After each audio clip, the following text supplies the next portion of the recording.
Hey there, all you fantastic people. I hope your day has been absolutely wonderful. We're back with another thrilling episode of What If Naruto Was a Pro Hero in My Hero Academia. If you're loving this mind-bending what if, don't hold back, drop a comment and share your thoughts.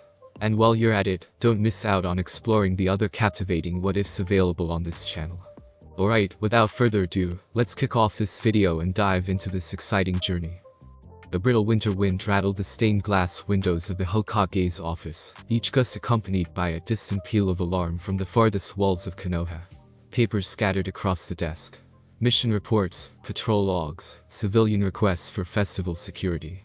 All forgotten in the face of the anomaly on the edge of the village. Naruto Uzumaki, 7th Hokage, stood by the broad window. He watched the distortion above the north fields with an uncharacteristic frown, his reflection flickering in the cold glass.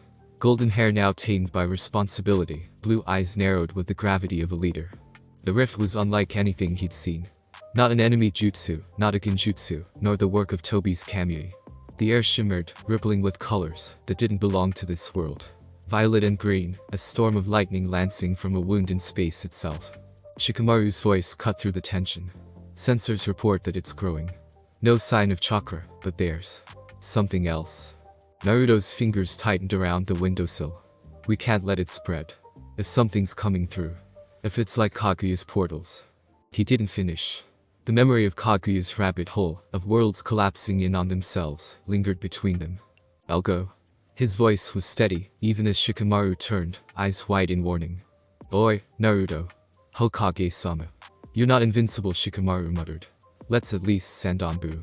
If it's a threat, I'll stop it. If not, I'll find out what it wants. Naruto flashed his old fox-like grin, meant to reassure. Besides, if it's anything like the Otsutsuki, I might be the only one who can deal with it. He pressed his palm to the desk, the warm swirl of chakra gathering in his core. A reassurance, as familiar as his own heartbeat. Kurama's presence was a distant rumble at the edge of his mind, watchful. You're always leaping headfirst into trouble, brat. You got it, Kurama. Naruto closed his eyes for a moment, letting the world drop away. The voices of the village faded. The only thing left was the storm. An invitation. Naruto's sandals crunched over frosted grass as he neared the field. The distortion hung above the earth like a wound, wind howling through the gap in reality. Anbu agents waited on the perimeter, their white masks betraying unease. Clear a path. One barked, recognizing the Hokage's spiky hair. Let him through.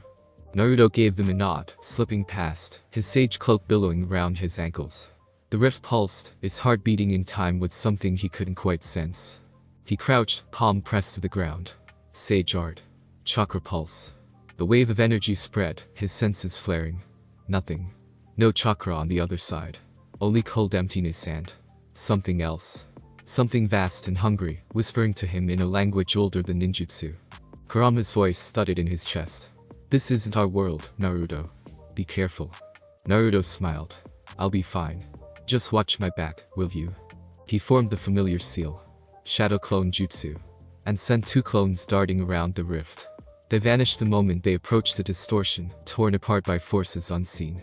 Naruto grimaced. Okay. No clones. He took a breath and stepped forward.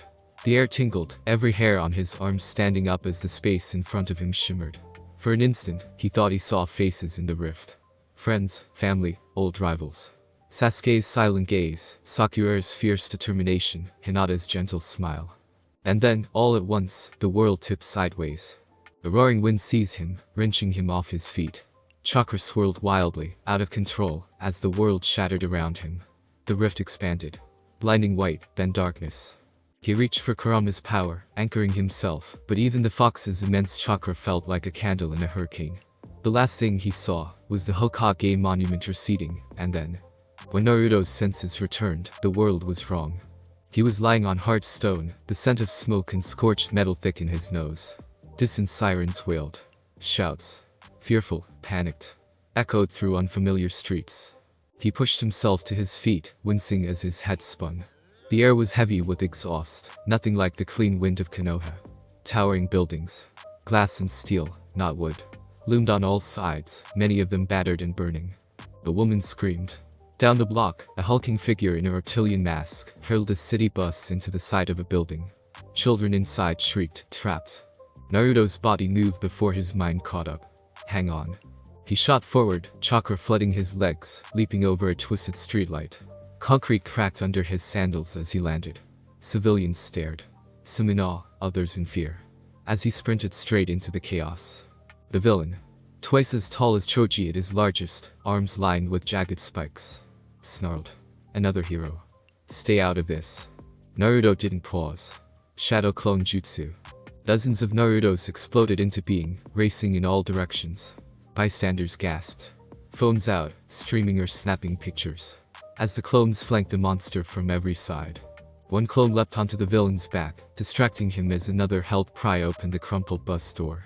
Naruto focused his chakra, calling on his Rasengan. Hey, ugly.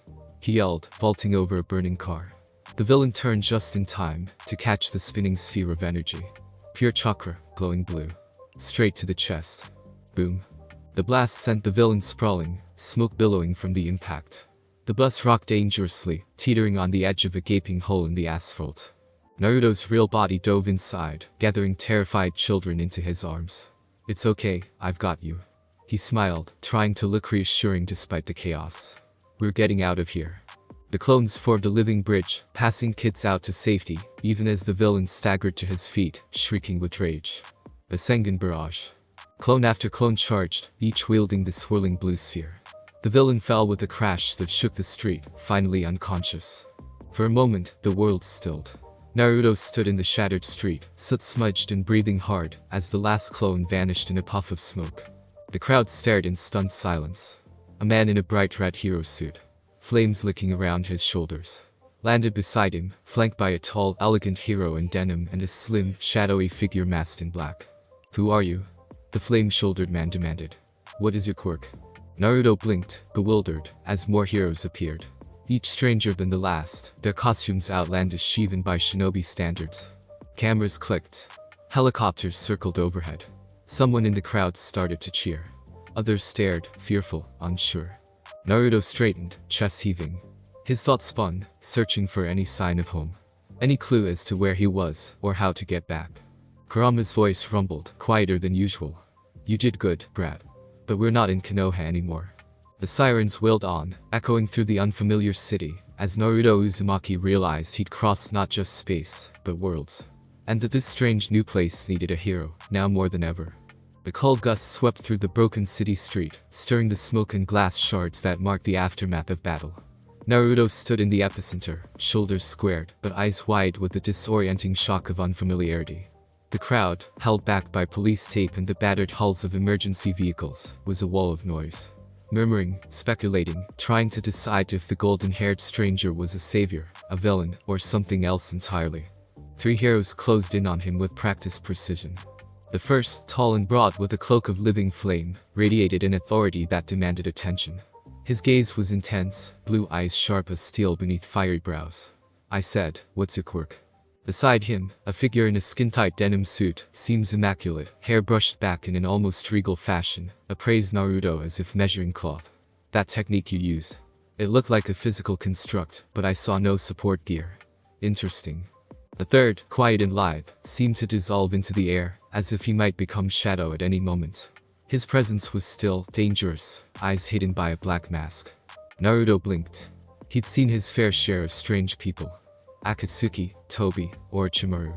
But this was different. The language, the mannerisms, even the way the heroes carried themselves. It was as though he'd fallen into one of Jiraiya's wildest novels. He tried to focus, mouth forming clumsy syllables, hoping some word might be familiar. Watashi wa Naruto Uzumaki. Konoha no Hokage. The denim hero exchanged a look with flame shoulders. What language is that? The flame hero barked, you save those children. But until we know what you are, you'll come with us. His tone brooked no argument. Naruto's instincts flickered. Fight or flee. But he was tired, confused, and the civilians still needed reassurance more than spectacle. He nodded. Hi. With you. He mimed walking, then held up both hands, palms empty. Not resisting, the denim one noted, turning away to signal the police. But keep your eyes open, Endeavor. Endeavor. Naruto filed the name away. He scanned the crowd, catching snippets of words that meant nothing. Quirk, villain, agency, commission. He was a foreign body, a missing piece in a puzzle he couldn't see the edges of. The shadowy hero, silent until now, moved so quickly Naruto almost missed it. One moment he was 10 paces away, the next at Naruto's elbow, hands ready but not threatening. His eyes, sharp, narrow, studied Naruto's face. "He doesn't seem hostile," he said at last, his voice like wine through reeds. "But he's not from around here. Let's move before the press arrives." But it was too late. A tide of flashing cameras and shouting reporters surged through the barricade, clamoring for a story. Who is he? That move. Was it a new Quirk? Is he affiliated with the Hero Commission? Did you see how he multiplied himself? Naruto's head spun. He recognized the tone. Press, always hungry for spectacle, little changed from world to world. Endeavor glowered at the reporters. Back up. Official statement to follow. Genius, at shot. Let's get him to the commission. Naruto tried to say, "Wait. My friends. Konoha." But the words tangled in his mouth, syllables stumbling out wrong. He was hustled into a sleek, black vehicle. Nothing like Konoha's simple carts. Inside, the air was cool and sterile. The doors hissed shut, cutting off the noise. Genius, now identified by Endeavor's bark, sat opposite him, one ankle crossed over the other. He watched Naruto with polite curiosity, fingers absently smoothing an invisible wrinkle in his sleeve. That shot perched by the door, perfectly still, his presence a silent warning. Naruto fidgeted with the hem of his cloak. Kurama's voice murmured in the back of his mind, warm and grounding. "Easy, kid. Don't panic. You've been in weirder situations before." Not this weird, Naruto thought back, trying to project calm.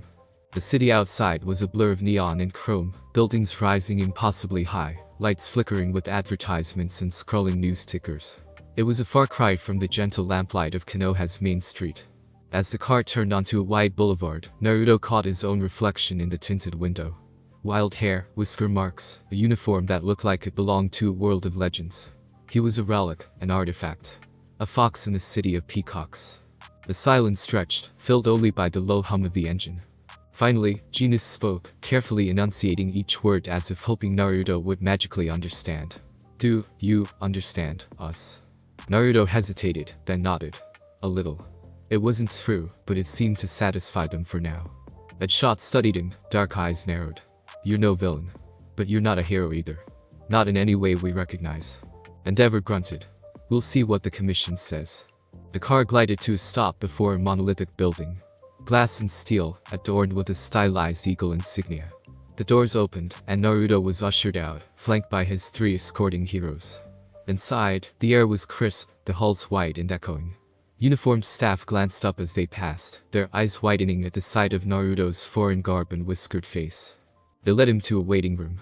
Spartan, save for a vending machine and a row of sleek, uncomfortable chairs. Genius and Deadshot lingered, but Endeavor marched away, muttering into his calm. Naruto sank into a chair, rubbing his temples. His mind raced with questions, fear and resolve warring in his chest. The door creaked open. Naruto tensed, but what entered was not another hero, but a giant. A living legend. Tall, broad-shouldered, golden-haired, defying gravity, a smile both reassuring and tired. The man radiated presence, a natural king. He strode forward, his blue eyes warm but sharp, taking in every detail. "All Might," Genius announced, voice holding a note of respect. "All Might." Even Naruto, a stranger in a strange land, recognized the awe in the room. All Might approached, crouched to Naruto's eye level. He spoke, first in the local tongue, then, remarkably. He tried again, slowly, with careful enunciation. "Do you understand me?" Naruto's heart leapt. He recognized the cadence. Someone trying to bridge a gap, not just of language but of heart. He nodded. "Naruto Uzumaki. Konoha. Hokage. My world, not this world." He gestured, clumsy, at the ceiling, the floor, everywhere. All Might's eyes widened. His smile faltered just a little, replaced by something gentler. "You saved lives today. That's what matters. We'll figure out the rest." Genius and Deadshot exchanged glances. All Might waved them off. "Please, give us a moment." They departed, leaving Naruto and All Might in a hush broken only by distant paw announcements. All Might sat beside him, posture open. "I saw what you did out there. The move. The sphere. That's not a Quirk I've ever seen. May I ask what it was?" Naruto hesitated, searching for words. He cupped his hands, mimed the Rasengan, let a faint swirl of chakra manifest. Chakra. Not Quirk. Rasengan. All Might's brows shot up. Chakra. You manipulate energy, then. Is it something anyone can learn?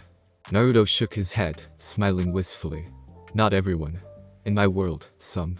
Born with it. Ninja. Shinobi. All Might absorbed this, nodding slowly. Fascinating. And Hokage. Is that a leader? Naruto beamed, pride mingled with longing. Yes. Hokage. Leader of my village.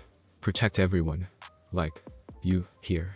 All Might laughed, the sound booming but kind. Perhaps. But I am. Was. Symbol of peace. He looked away, eyes shadowed. Not so strong anymore. But I try. The weight of the world was in that admission. Naruto recognized it. The lowliness, the burden of being the pillar others leaned on. He reached out, placing a hand over his heart. I know. Hard, being strong for others. They sat in silence, two warriors from worlds apart, bound by the same scars. All Might rose, offering Naruto a hand. Let's get you somewhere safe. You're not a threat here. I'll make sure they know. Naruto's eyes whitened. Thank you. The words came out halting, but heartfelt. As they walked through the corridors, Naruto's steps felt lighter. For the first time since arriving, he wasn't just a stranger. He was a fellow hero. The commission's briefing room was bustling, screens alive with news footage. Naruto's face, replayed endlessly, his battle dissected by analysts and armchair heroes alike. A stern woman with gray-streaked hair, clearly someone in charge, stood at the head of the table. Yagi-sanshi greeted All Might with a nod. You vouch for this, visitor. All Might inclined his head. I do. He saved lives. His intentions are clear. The woman fixed Naruto with a piercing look. We have rules. Quirk registration, hero licensing, accountability. He bypassed all of them. All Might answered before Naruto could. He didn't know. Let's give him a chance. There was a beat of silence. Genius, standing at the side, spoke up. His abilities are extraordinary. But they don't match any known Quirker technology. He deserves due process. The woman sighed, pinching the bridge of her nose. Very well. Temporary custody. All Might, he's your responsibility. If he puts one toe out of line. All Might nodded. Understood. Naruto stood, unsure, as the room emptied around him. He turned to All Might, voice uncertain. What happens now? All Might clapped him on the shoulder. You'll stay with me for tonight.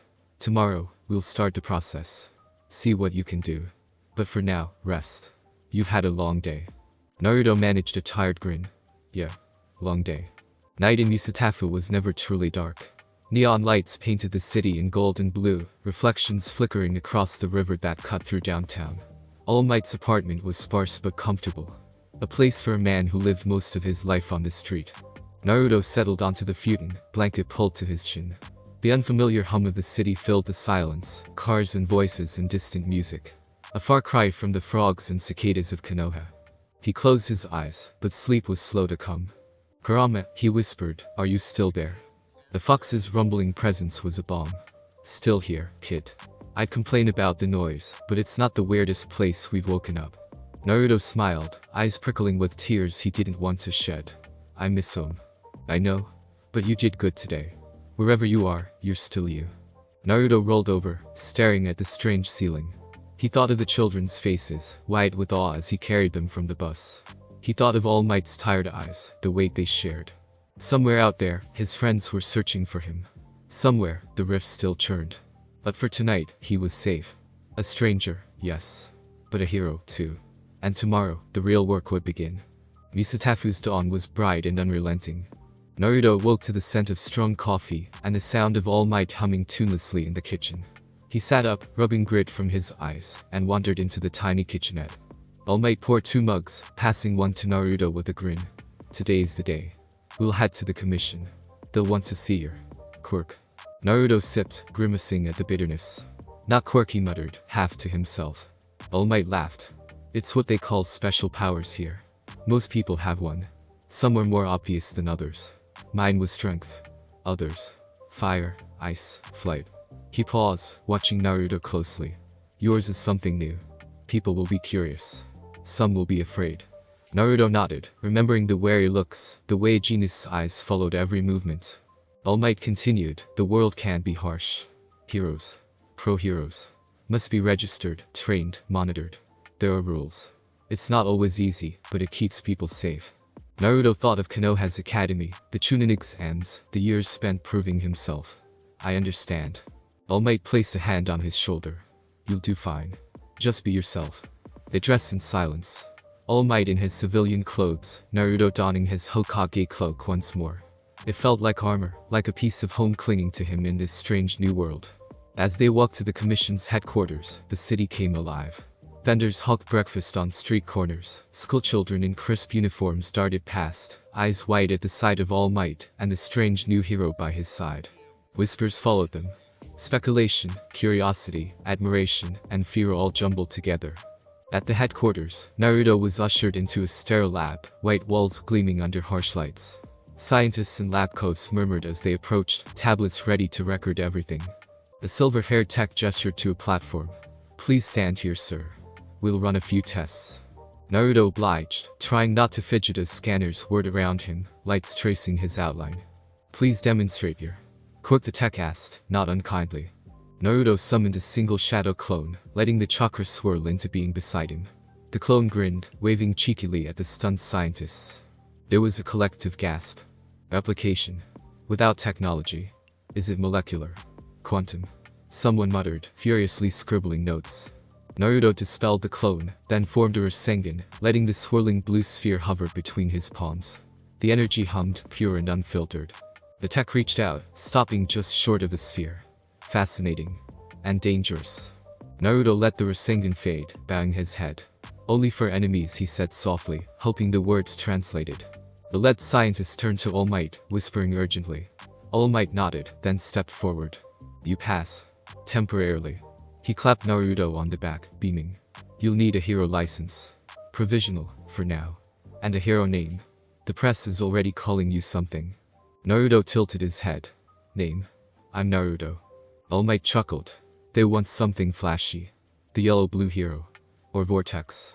He winked. But I like Naruto. It suits you. Naruto grinned, relief flooding him. The techs finished their scans, backing away respectfully. Welcome to Misatafu, Hero Naruto, the lead tech said, almost reverently. As they left the lab, All Might's phone buzzed. He answered, listening intently before hanging up. Villain attack. Children in danger. They want us. Both of us. Naruto's heart leapt. A chance to prove myself. A chance to help. He followed All Might through the bustling city, sirens wailing in the distance. And as the world spun on, Naruto Uzumaki took his first steps as a hero. Not just of Konoha, but of a new world. A stranger, perhaps, but never alone. The corridors of the Hero Public Safety Commission buzzed with an energy Naruto had never experienced, a blend of anxious efficiency and calculated order. Security doors hissed open and closed with crisp finality.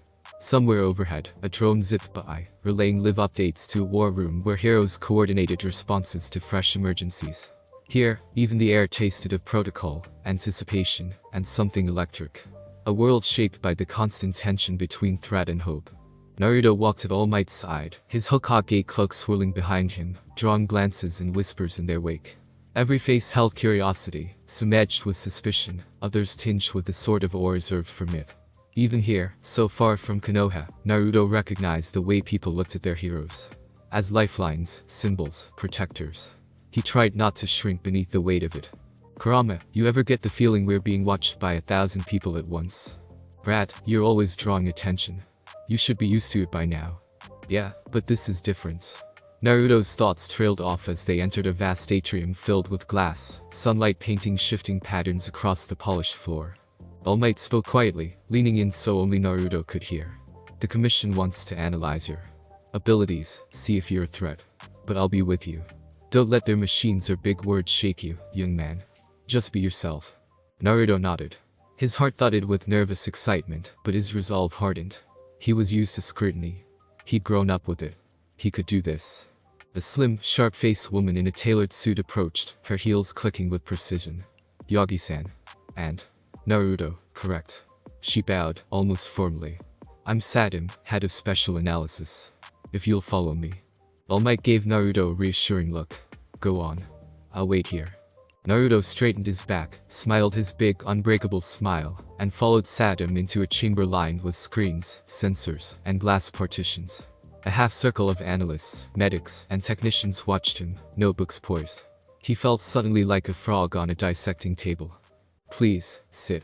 Sadim gestured to a simple chair. He did, folding his hands in his lap to still their nervous twitch. She perched across from him, hands steepled. First, we're grateful for your help during the incident yesterday. That was a Class B villain, but your intervention prevented any loss of life. You have our thanks. Naruto nodded, unsure if he should bow or salute or do something else. Instead, he just smiled. Sadim's expression softened slightly. We'd like to understand your quirk. Please describe it. How does it work? Naruto opened his mouth, paused, then tried to think in their words. Not quirk. Chakra. He struggled for an explanation, making shapes in the air with his hands. Energy inside. Everyone in my world has chakra, like life force. Ninja learned to use it for moves. He hesitated, then summoned a tiny ball of chakra between his fingers, letting it swirl with gentle blue light. Murmurs erupted among the analysts. Sadim leaned forward. No external device. No mutation. It's purely internal. Naruto nodded. From inside. With training, can make clones, heal, fight. He hesitated. Can use for big attacks. Like. He mimed the Rasengan again, then realized it wasn't translating. One of the analysts typed furiously. His energy signature is unlike anything in the database. No sign of quirk markers, no gene modification, nothing artificial. It's not a mutation, not a drug effect. It's something else. Sadim's gaze sharpened.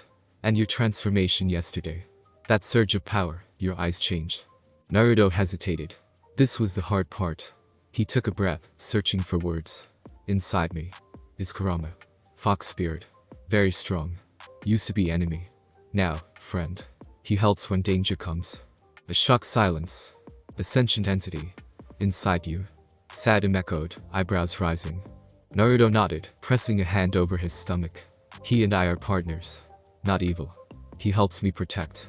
The analysts murmured again, exchanging glances as if he told them a fairy tale. Sadim cleared her throat. And the shadow technique. The multiplication.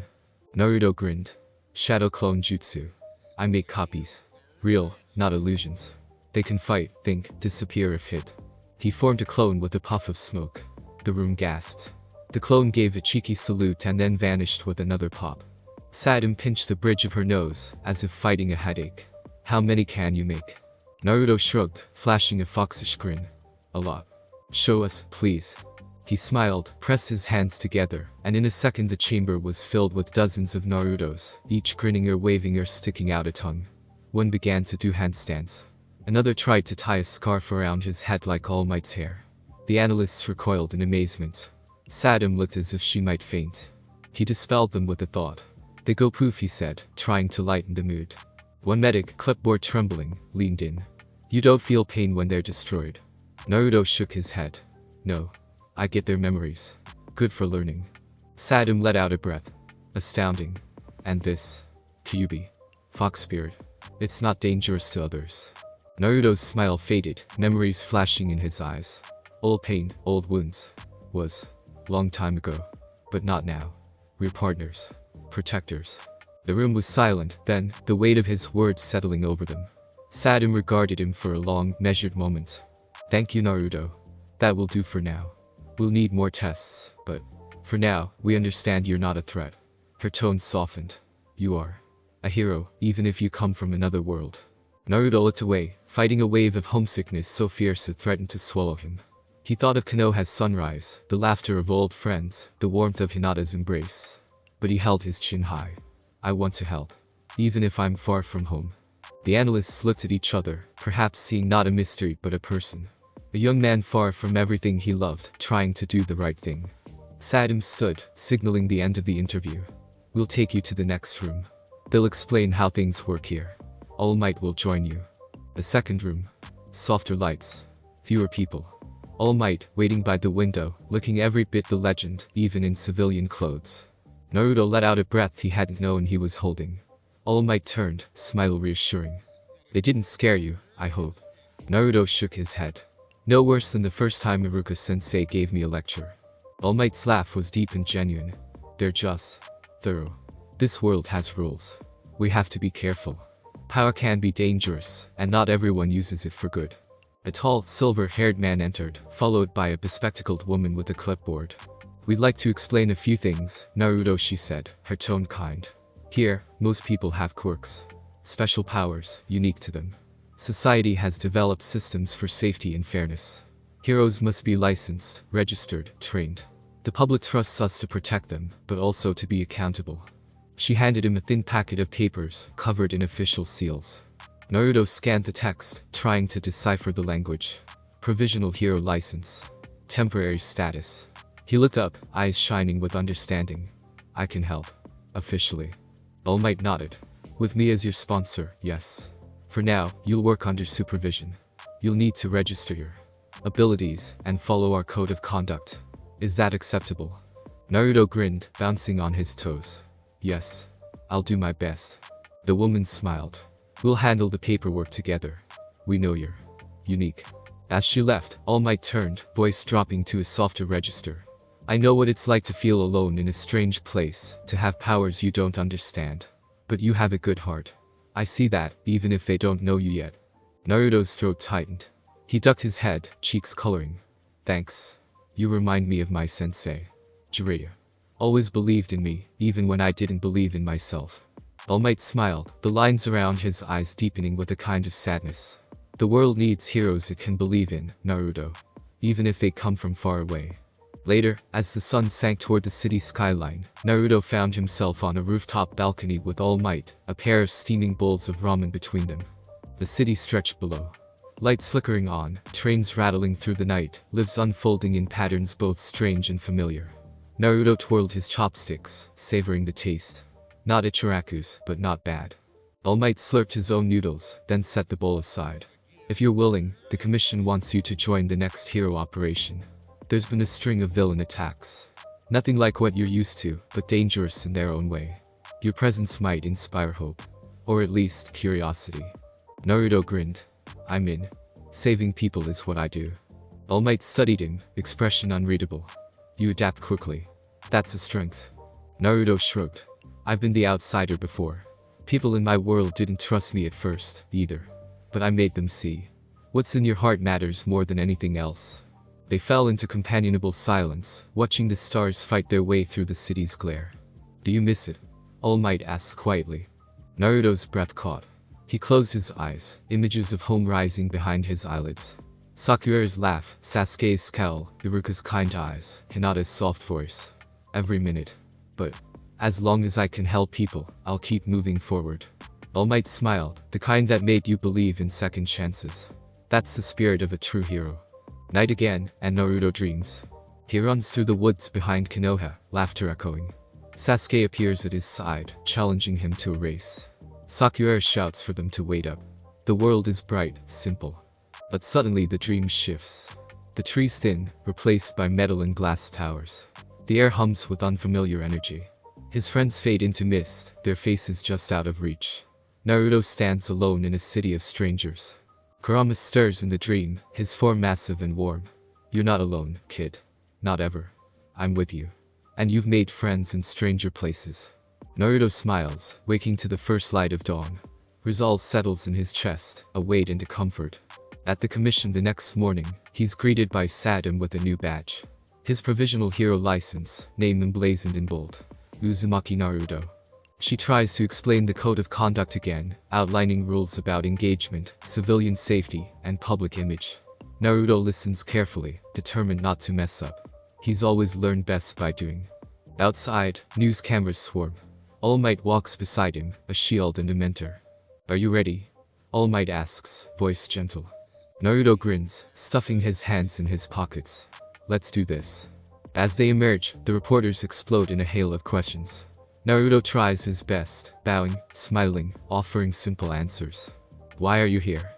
Are you single? What's your quirk called? Will you become a real pro hero?" All Might intervenes, announcing Naruto's provisional status and thanking him for his heroism. The child tugs at Naruto's cloak, big eyes shining. "Are you a real hero?" Naruto kneels, grinning. "I'm trying to be. That's what heroes do. We try, even when things are scary." The child beams, and Naruto's heart lifts. That night, alone in the guest room at All Might's apartment, Naruto sits by the window, watching the city lights. He pulls out the badge, running his thumb over his name. Uzumaki Naruto. Provisional hero. He smiles, small but real. Tomorrow, a new mission. Tomorrow, I'll show them what a hero can be. Even if I come from another world. Kurama's voice is gentle, proud. You've got this, kid. Let's see what this world's really made of. Naruto closes his eyes, the sounds of Nisatafu blending with memories of home. The city might be strange, the rules unfamiliar, but the call to help, to protect, to inspire. It was the same everywhere. And so, under a sky brimming with new stars, Naruto Uzumaki, Hokage, ninja, and now provisional hero, prepared to face whatever tomorrow would bring. The city of Nisatafu was not a place that slept quietly. By morning, the news of Naruto's provisional hero status was everywhere. Screens on every corner replayed yesterday's battle on a loop, replaying the moment a golden-haired stranger split into a dozen copies and struck down a monstrous villain with an energy sphere. The public's fascination grew with every retelling. Naruto's image, a wild, determined face framed by whisker marks, had become a symbol overnight. A riddle, a sensation, a hero with a story that none could quite explain. Naruto himself, meanwhile, woke to the sound of All Might bustling in the kitchen, humming tunelessly as he prepared an honest breakfast. The apartment felt strangely like home. The aroma of eggs and rice mingled with the distant drone of morning traffic, as if some piece of Konoha had followed him through the rift. Eat up. All Might called, sliding a plate to him. You'll need your strength. The Hero Commissions requested your presence. There's an incident, and they want to see you in action with local heroes. Naruto grinned, wolfing down the meal in record time. He pulled on his Hokage cloak, tying the Konoha Hitai proudly around his head. The weight of his new hero badge felt both strange and comforting at his side. You ready, Kurama? I'm always ready, brat. Let's see what kind of trouble this world throws at us next. The Hero Commission's meeting room was already packed with familiar faces. Endeavor stood near the head of the table, radiating heat and authority. Best Jeanist adjusted his pristine color, composed as ever. Edshot hovered near the wall, alert and unreadable. Two new figures joined them, a giantess with flowing hair and a bright cheery smile. Mount Lady. And a young hero in wooden armor, Kamui Woods, whose stoic expression broke into something like awe when Naruto entered. Sadum led the briefing, projecting a map onto the wall. This morning, a villain group hijacked a school bus on Route 6. Children are trapped, and the bus is rigged with explosives. They're demanding the release of a captured associate. Mount Lady's eyes widened. We can't negotiate with terrorists. Those kids. Kamui Woods nodded. A frontal assault risks triggering the explosives. Endeavor's gaze swung to Naruto, searing. You clone technique. Can it get those children out? Naruto straightened, voice steady. My clones are real. They can carry people, move fast. If I can get close, I can create enough to evacuate the kids before the villains react. Best Jeanist adjusted his cuffs. And your Rasengan. Could it neutralize the vehicle, if needed? Naruto nodded. If I hit the right spot, yes. I can control the size. But I don't want to risk hurting the children. All Might, standing a step behind Naruto, spoke for the first time. We'll work as a team. No hero grandstanding. Protect the children, neutralize the threat, and avoid civilian casualties. A round of nods. Edshot flickered to the center. Naruto will go in first, disguised as a civilian. Kamui, you cover the bus with your branches. Slow any escape attempts. Mount Lady, stand by for evacuation if the villains scatter. Endeavor, Jeanist, and I will contain the perimeter. No mistakes. There was no time for second thoughts. The heroes moved as one. The scene. A ruined overpass. The bus was a battered relic, jammed against the guardrail of a ruined overpass. Smoke curled from the engine. The windows were dark, children's faces pressed against the glass. 4 villains ringed the bus. One with metallic skin, another with hair like writhing serpents, a third whose hands sparked with electric energy, and the fourth, clearly the leader, mask gleaming, voice amplified through a crude speaker. Back off. He shouted as police and heroes assembled below. We want our guy released, or the bus goes up. Kids and all. Naruto moved in with Kamui Woods, using a henge to disguise himself as a traffic cop. His nerves hummed with adrenaline, but he kept his voice even, calm.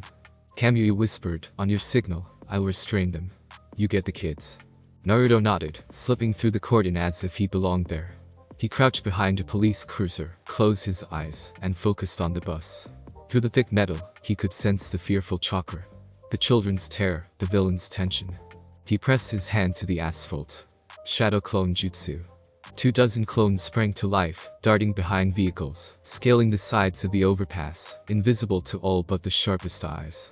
One clone crept beneath the bus, inspecting the explosives. Kurama, what do you think? Careful, Naruto. Those are powerful. But the wiring's exposed. Break the detonator, and you can disable it. Let the clones draw their attention. Use your real self to save the children. Naruto smiled. Roger that. He signaled Kamui with a quick nod. Kamui's arm shot forward, wooden branches exploding from his sleeve, snaring the metallic villain, and yanking him backward. The serpentine-haired villain lashed out, but a barrage of clones overwhelmed her, pinning her limbs. The third villain, startled, sent a bolt of electricity arcing into the air. But it struck a clone, who grinned as he popped out of existence. The leader spun, panicked, grabbing the detonator. I said back off. Naruto's real body flashed into the bus in a swirl of leaves, appearing in the aisle to the stunned cries of children. Hey, don't worry, he said, flashing his signature grin. I'm a hero. You're all gonna be okay. One little girl sobbed, are you All Might? Naruto laughed, shaking his head. Nope, but he's a friend. Now, everyone hold hands and close your eyes. He multiplied again, a half-dozen clones gathering children, comforting them, hustling them toward the emergency exit. Outside, Mount Lady was already crouched, palm pressed to the ground, her shadow looming like a mountain. Ready for evac, she called. Clones burst from the bus, passing children into her waiting hands. The villains howled in fury, but Kamui Woods and Best Jeanist were ready. Kamui's branches restraining, Jeanist's denim binding snaring the villains with inhuman precision. The leader screamed, jamming the detonator. But Naruto's clone, hidden beneath the bus, struck at the exposed wiring with a tiny Rasengan, severing the connection. A second later, Endeavor crashed through the barricade, flames roaring. All clear. Stand down. The villains collapsed, bound and powerless, as the last of the children were carried to safety. Mount Lady shrank down, cradling a sobbing toddler. The crowd erupted into cheers, police racing forward to secure the scene. Naruto regrouped with his clones, letting them vanish as he checked every child for injuries. Tears and fear turned quickly to awe and excitement. Naruto was real, and he had saved them. The young boy clung to his cloak. Are you a ninja? My quirk's not cool yet. Will you teach me how to be brave? Naruto knelt, ruffling the boy's hair. Being brave doesn't mean not being scared. It means doing what's right, even when you are scared. You did great. A wave of media swarmed forward, snapping photos, firing questions rapid fire. Who is this hero? What's his real name? How did he make so many of himself? Is he from overseas? Naruto stood beside All Might, Kamui, and Mount Lady as the commissioner gave an official statement.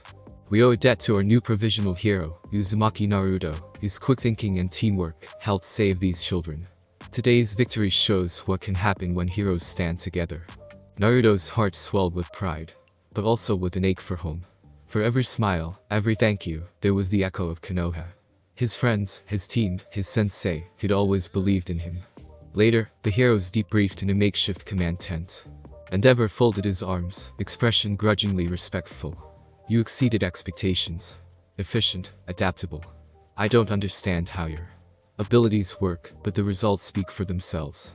Mount Lady nudged him. He was amazing. Did you see those kids? You're natural with them. Kamui Woods bowed, formal and sincere. You risk yourself for them. That's the spirit of a true hero. Best Jeanist, ever dignified, added, you bring a unique strength to our ranks. But remember, heroes here are always watched. Be careful with your power. Naruto nodded, humbled by their words. All Might squeezed his shoulder. You did well, young man. You made this city a little brighter today. Naruto smiled, warmth in his chest. Thank you. I just did what needed to be done. The news ran wild with his story. Children drew pictures of the yellow-blue hero for their parents. Social media trended with speculation. Was he a quirkless prodigy? An experiment? A secret All Might apprentice? And beneath it all, a sense of hope spread. A belief that someone new, someone different, could still stand for what was right. The evening fell over Musatafu. Naruto wandered the city's streets, the adrenaline fading, leaving a strange hollowness in its wake. He passed food stalls, the smell of unfamiliar spices, tugging at memories of Ichiraku ramen. He watched a pair of teenage boys arguing over trading cards. One dressed as Endeavor, the other as All Might. For a moment, he was simply another young man in a world that spun on, indifferent to his loneliness. You did good, kid. Kurama's voice was a rumble of comfort. You're making your mark, whether you mean to or not. I hope they see me as I really am, Naruto thought, staring at his reflection in a darkened window. You can't control that. Just keep being you. The rest will follow. Naruto smiled, tucking his hands into his pockets. For all the strangeness, he felt something he hadn't in a while. Possibility. Later, at All Might's apartment, the former symbol of peace was waiting on the balcony, watching the stars emerge over the city. Naruto joined him, settling onto the railing, legs dangling into the cool night air. You're making waves, All Might said softly. It's not easy, being the new face. They'll compare you, test you. But you've got something special. Something this world needs. Naruto looked up at the stars, remembering quiet nights in Konoha, Iruka's gentle lectures, Jiraiya's raucous laughter. I just want to help. That's what being Hokage meant. Putting others first, no matter what. All Might nodded, his smile tinged with nostalgia. You remind me of my younger days. Always running toward the danger, never backing down. It's a rare spirit. Naruto was silent, letting the city's hum wash over him. Do you ever miss it?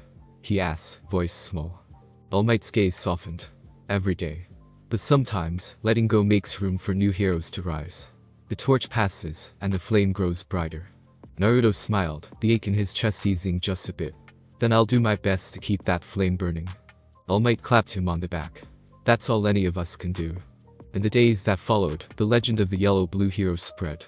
Children imitated his jutsu in playgrounds. Parents whispered about the mysterious new hero who'd risked his life for their kids. The Hero Commission watched, wary but impressed. Endeavor requested his presence at briefings. Mount Lady bragged about their teamwork. Even Aizawa, the dour teacher at UA, expressed interest in seeing what this foreign ninja could teach his students. And Naruto, still a stranger, still missing home, found himself at the beginning of something new. He was no longer just the Hokage of a distant village, or the outcast of childhood memory. In this world, as in his own, he was something simple and true. A hero. And as the city slept, Naruto made a promise, whispered to the stars and to Kurama, and to all those he missed across the rift. I'll make you proud. I like this world too. The story of Misatafu's mysterious new hero was still on every tongue when Naruto Uzumaki set foot on the hallowed grounds of UA High School. Just days after the school bus rescue, his legend was already larger than life, painted on the walls of the city's consciousness in hues of hope, awe, and bewilderment. The Hero Commission had arranged for him to visit UA at Principal Nezu's invitation. Not just for observation, but to bridge worlds, to inspire, and, perhaps, to be inspired in turn. The cold wind whipped over the gates as Naruto approached, his Konoha cloak flaring behind him.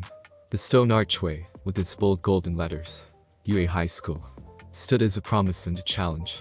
Through it had walked legends, from All Might to Endeavor to heroes just starting their journey. Now, Naruto would be another anomaly, his very presence a question mark. All Might, dressed for once in a dark suit and tie, stood waiting for him by the security office. His hair, still defying gravity, caught the early sunlight, and his smile was both proud and tired. Ready? He asked, his voice gentle. The students are excited. And a little nervous. Naruto grinned, trying to steady the strange fluttering in his chest. I was never very good at school, but I'll do my best. All Might clapped him on the back. That's all anyone can ask. Just be yourself, my boy. They walked together through the gates. They entered the main building, winding through pristine halls lined with posters of legendary heroes, and stopped before a wide set of doors emblazoned with the bold 1A. Behind them, Naruto could already hear the excited buzz of students. Aizawa Shota, Eraserhead, met them outside the classroom. His tired gaze flicked over Naruto, lingering for a moment on the cloak and headband. You're the new sensation, he said in his trademark monotone, though Naruto detected a flicker of curiosity in his eyes. I hope you're ready for questions. My students are relentless.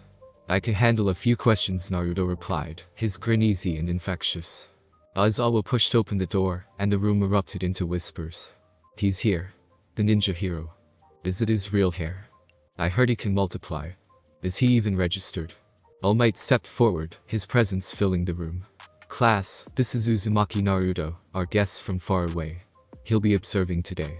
And, if we're lucky, showing us a thing or two about his unique abilities. Naruto waved, suddenly self-conscious as 30 pairs of young eyes pinned him in place. Bakugo's gaze was the sharpest. A challenge in every line of his posture. TCH. He doesn't look like much. I bet his quirk's just flashy ninjutsu. Uraraka's eyes were wide, sparkling with curiosity. Your hero costume is so cool. Did you design it yourself? Todoroki, silent and reserved, watched Naruto with a calculating look, as if measuring him against some internal standard. And in the third row, a boy with wild green hair, eyes huge and earnest, freckles scattered across his cheeks, sat on the edge of his seat. There was something in his gaze that made Naruto's heart clench. Awe, longing, and a hope that was painfully familiar. Aizawa gestured for silence. Let's show our guests what UA is all about. Today, we'll run standard hero training drills. Naruto will observe. You'll act as if he's not here. Though I suspect that'll be impossible for some of you. Bakugo snorted. As if anyone could ignore that outfit. Naruto grinned.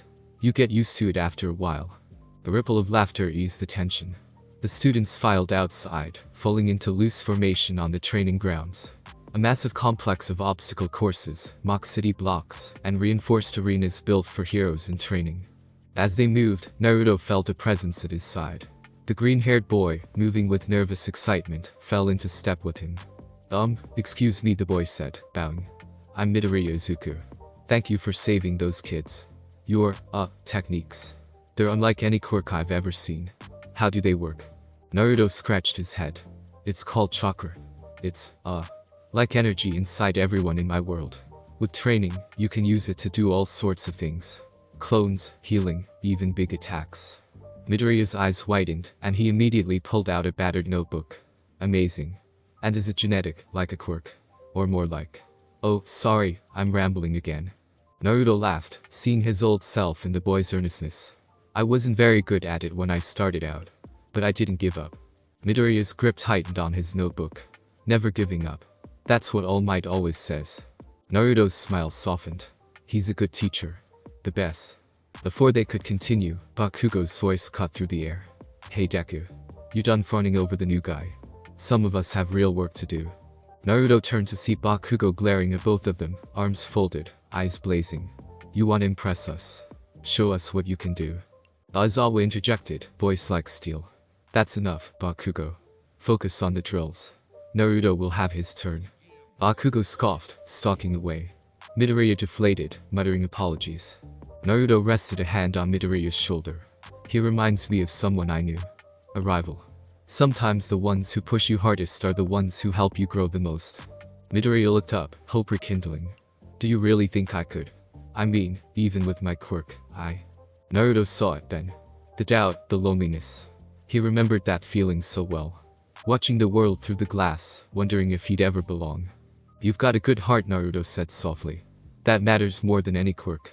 Midoriya's smile was shy, grateful. Thank you. The drills began. Naruto watched as the students leapt, blasted, and strategized their way through obstacle courses. Uraraka floated chunks of rubble with a touch, her smile bright and unself-conscious. Todoroki froze and melted barriers with effortless control, his face impassive. Bakugo blasted through walls with explosions, every movement crackling with intensity. Aizawa leaned in. They're some of the best this generation has produced. But even they need reminders of what heroism really means. Naruto nodded, his gaze lingering on Midoriya as he hesitated before a challenge, glancing at his hands as if searching for something more. When the drills finished, Aizawa addressed the class. Naruto will answer your questions. One at a time. The floodgates opened. How do your clones work? Can anyone learn chakra? What's the strongest villain you've ever faced? Do you know All Might's secret? Naruto laughed, fielding questions with patience and humor. He explained the basics of chakra. How it could be cultivated, but required discipline. He told stories of Konoha, of battles fought and friends won. Todoroki, voice quiet, asked, what does it mean to be a hero in your world? Naruto considered the question, then answered, it means never giving up on someone. Even when it's hard. Even when they push you away. Sometimes the strongest people are the ones fighting the hardest battles inside. A hush fell. Even Bakugo seemed momentarily thoughtful.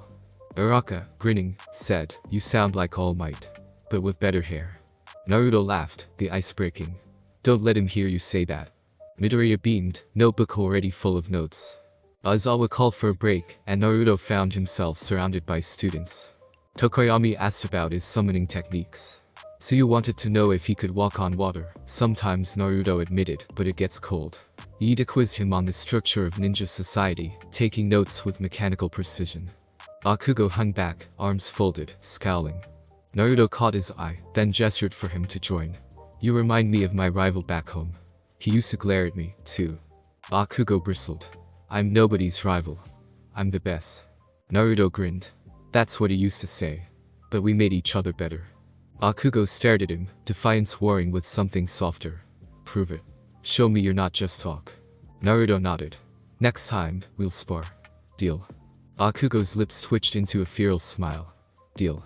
Aizawa returned, clapping his hands for attention. Back to work. Naruto, would you like to say a few words? Naruto stood before the class, searching their faces. Each one unique, each filled with dreams. I grew up alone, he said, voice steady. People didn't trust me. They thought I was trouble. But I wanted to prove them wrong. To protect them, even if they didn't understand me. He looked at Midoriya, at Bakugo, at each hopeful, uncertain face. Never give up. Even when it feels impossible. Believe in yourself. And in your friends. That's how you become a true hero. The words hung in the air, heavy and bright. Midoriya's eyes shone with tears he didn't bother to hide. Bakugo's fists clenched, jaw working. Todoroki's gaze softened, the faintest smile touching his lips. And for a moment, Naruto felt a thread stretch across worlds, binding him to these students. They might be different, their powers strange, but their hearts beat with the same courage as his friends back home. After the lesson, Naruto lingered, watching the students pair off, practicing techniques and sharing stories. All Might appeared at his side, voice low. You've made quite an impression. Even Bakugo seems interested. Naruto laughed. I had to work a lot harder to get Sasuke's attention. All Might's eyes glimmered. You see yourself in them, don't you? Naruto nodded. Especially Midoriya. He reminds me of myself. Never giving up, always trying to be better. And Bakugo. He's got the fire. He just needs to learn that heroes don't have to be alone. All Might was silent for a long moment. You're teaching them more than jutsu, Naruto. You're teaching them hope. Naruto gazed out at the field, at the laughter and shouts, the clatter of dreams in motion. Maybe that's what heroes do, no matter what world we're in. As evening fell, the UA grounds shimmered with sunset. The students gathered one last time, offering shy thanks, daring handshakes, awkward bows. Uraraka pressed a handmade charm into Naruto's palm. A tiny clay frog. For luck, she said. Bakugo grunted, nodding once, a mark of respect.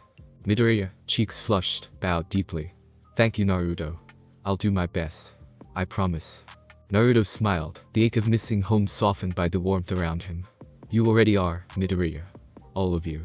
He left the grounds with All Might, the city alive with promise. The hero students watched him go, their world a little bigger, their dreams a little closer. Naruto looked up at the sky, the first stars appearing in the indigo dusk. He thought of Konoha, of his friends, and of the new friends he'd made. No matter how far I go, the will of fire burns on, he thought, his heart strong. And in that moment, Naruto Uzumaki, stranger, ninja, hero, felt that he truly belonged, not just as an observer, but as a light guiding the next generation forward, across worlds, across hearts. The next morning dawned crisp and clear, sunlight slanting over the high walls of UA High. Naruto returned, summoned by Principal Nezu himself for a special exercise. There was a different energy in the air. A sense of anticipation that felt almost electric as students in the courtyard whispered and pointed when Naruto arrived, his cloak flapping, his stride casual and easy. He was still getting used to the looks, the whispers, the quick snapshots that somehow never caught him at his best angle. Inside, All Might greeted him with a huge smile and a cup of sweet too hot tea. It's a big day, my boy, he said, sounding both proud and conspiratorial. Nezu and Aizawa have planned a friendly battle. Your abilities against Class 1A's best. Don't hold back, but don't break anything you can't fix, eh? Naruto grinned, nerves fizzing in his stomach. He could handle a spar. This was his element. The memory of fighting classmates, rivals, and friends in Konoha's training fields brought a warmth to his heart. There was something universal about the way kids everywhere tested themselves and each other, always pushing to be stronger. He followed All Might down a gleaming hallway and into the familiar training ground Gamma. Its urban maze of concrete blocks and towers already humming with life. The class was assembled and waiting, most of them stretching or discussing strategies in tight animated huddles. Bakugo was cracking his knuckles, his grin feral. Midoriya bounced on his toes, muttering rapidly to himself. Todoroki looked on, impassive but quietly attentive. Even Uraraka, usually bubbly, was wearing her game face. Principal Nezu greeted Naruto with a little bow and a mechanical click of his claws. Thank you for joining us again, Mr. Uzumaki. Today's format is simple. Friendly combat. We'd like to see how your unusual skills stack up against our best and brightest. One-on-one, and maybe, if you're feeling adventurous, a little team battle at the end. Aizawa will referee. Any questions? Naruto shook his head, suddenly feeling as if he was 15 again, facing off against Neji in the Chunin exams. But the pressure felt different here. In Konoha, he'd always been the underdog. Here, he was the unknown, the unpredictable element. The first match was announced. Naruto vs Bakugo. The entire class perked up, sensing the heat. Bakugo strode forward, explosions popping in his palms, and squared off opposite Naruto in the center of the arena. He didn't waste time with posturing. I don't care what kind of ninja tricks you've got, Bakugo snarled, voice low. I'm gonna show you what real power looks like. Naruto smiled, shrugging his cloak from his shoulders and tossing it to All Might, who caught it with a laugh. Show me, then. I'm looking forward to it. Aizawa's scar fluttered as he raised his hand. Begin. Bakugo moved like a cannon shot, explosions launching him across the distance in a blur. But Naruto was already gone, leaving a puff of smoke where he'd stood. Bakugo twisted in midair, changing his trajectory, but Naruto reappeared behind him, grinning, and tapped him lightly on the shoulder. Too slow. Bakugo spun, unleashing a white blast that vaporized the chunk of concrete behind Naruto. But it was a clone, already dissolving. The real Naruto leapt from above, flipping gracefully and landing in a crouch. Shadow Clone Jutsu. He called, and a dozen Narutos exploded into being, scattering across the arena. Bakugo's eyes widened for a split second before narrowing with focus. He grinned. Nice trick. Let's see how many you can make. Bakugo detonated, explosions rocketing him from clone to clone, popping them like balloons, each burst lighting the arena.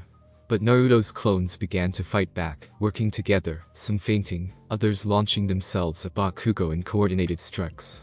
It was chaos, the sort of fight no UA student had ever experienced. Shadows weaving, darting, moving as one.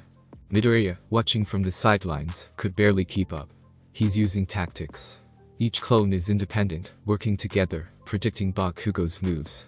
Araka gasped as two clones tricked Bakugo into lunging into a pit, only for the real Naruto to slide in behind and tag him on the shoulder.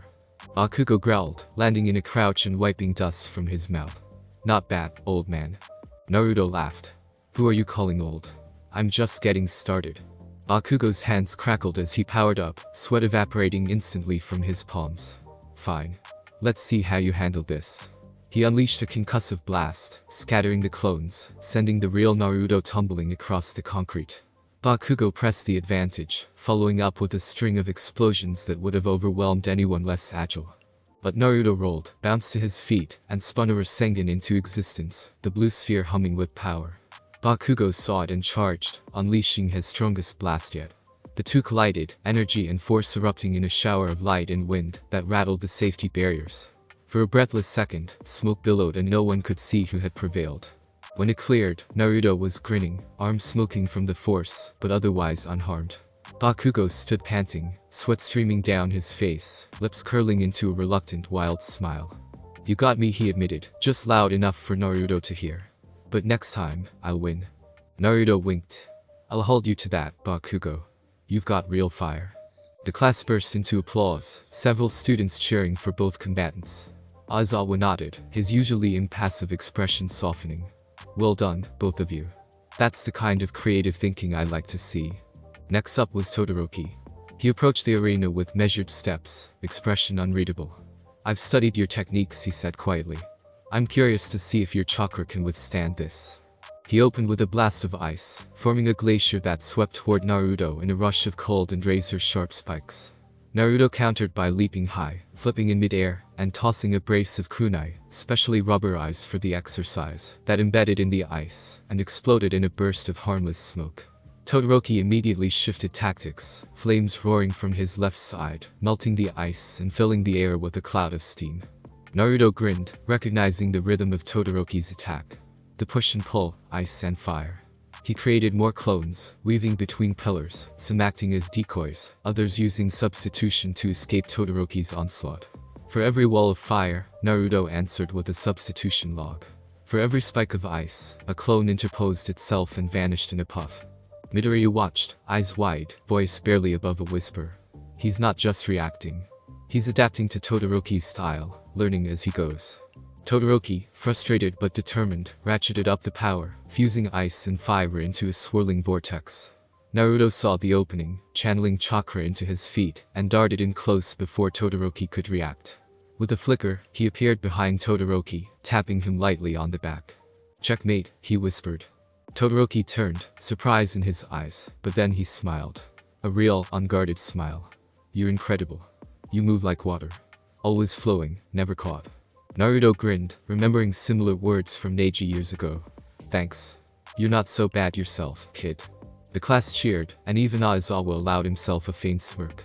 The next matches came in rapid succession. Naruto vs Uraraka, who tried to make him weightless, but was flustered by his clones. Naruto vs Iida, whose speed was blinding, but whose patterns Naruto read after just a few exchanges. Naruto against Asui, Tokoyami, Kaminari. A blur of laughter, shouts, and tactics. The final test was a team battle. Naruto against the whole of Class 1A. He didn't hold back. Dozens of clones swarmed the arena, each one fighting with a different style, pushing the students to cooperate, adapt, trust each other's strengths. Bakugo and Todoroki, rivals in their own right, found themselves forced to coordinate, Bakugo blasting clones away, as Todoroki froze them in place. Midoriya analyzed the patterns, calling out strategies that slowly but surely closed the gap. Even so, it was Naruto's unpredictability that kept him ahead. He used substitutions, transformations, and misdirection. At one point disguising a clone as All Might just to distract Bakugo. "I'm not falling for that." Bakugo yelled, but was still caught off guard. It was chaos, but the best kind. A test not just of strength, but of heart and spirit. At last, breathless and sweating, the students surrounded Naruto, who was laughing and gasping for breath, leaning on a friendly clone for support. Aizawa called time, his scarf fluttering in the wind. "Excellent work." That was chaotic, but instructive. "Naruto, you've given us much to think about." "Class, what did you learn?" Midoriya was first to speak. "That adaptability beats raw power. Naruto-sensei's clones forced us to think together, to cover our weaknesses and help each other." Todoroki nodded. He never used the same move twice. "I had to stop relying on my quirk's power and start using my head." Bakugo crossed his arms, scowling, but there was admiration in his voice. "His unpredictability is a weapon. Next time, I'll be ready." Uraraka laughed, patting Naruto on the back. "I've never had so much fun in a training match. Can you teach me how to make clones?" Naruto winked. "Maybe. If you don't mind a few bruises along the way." As the students dispersed, chattering and laughing, Naruto sat on a bench beside All Might, who was beaming with pride. "You did it, my boy. They respect you now. As a peer, a mentor, even a rival." Naruto watched the students running drills in the sunset, a strange fullness swelling in his chest. "They're amazing, All Might. Each one has so much potential. Reminds me of Team 7. Everyone's so different, but stronger together." All Might nodded, his gaze far away. "UA is more than a school. It's a forge. It shapes heroes, but it also reveals their hearts. You've given them something precious today. A sense that even the impossible can be overcome." Naruto felt the truth of it in his bones. For the first time since arriving, he truly belonged. Not just as a visitor, but as a fellow hero, a teacher, a challenger. That evening, as the students left the training ground in 2s and 3s, several paused to thank him. Midoriya lingered, looking shy but determined. "Naruto-sensei, would you train with me again? I want to learn more. Not just how to fight, but how to not give up." Naruto clapped him on the shoulder. "Of course, Midoriya. I'll teach you everything I know. And you, just keep believing in yourself." He watched them all go, feeling the threads of connection growing stronger. Konoha was far away, but the will of fire burned bright here too. Passed on through every lesson, every fight, every promise made and kept. Alone in the dusk, Naruto looked up at the sky, letting the wind tug at his hair and cloak. "I wish you could see me now, everyone," he thought, picturing Iruka, Jiraiya, Sasuke, Sakura, and all the faces of home. "But I'm not alone. Not anymore." And with that, he turned, ready for whatever this new world, and these new friends, would bring next. Naruto woke to the sound of rain tapping gently at the window. A strange comfort, so far from Konoha's familiar dawn. Musatafu's cityscape was silver and shadow, neon reflecting in puddles, the world soft and strange. For a moment he lay still, letting himself drift, listening to Kurama's gentle breathing inside his mind. Another day, Brad. You sure you're not tired of paperwork yet? Kurama rumbled, both teasing and fond. Naruto snorted, flopping an arm across his eyes. Paperwork is universal, apparently. He was getting used to the bureaucracy of this world.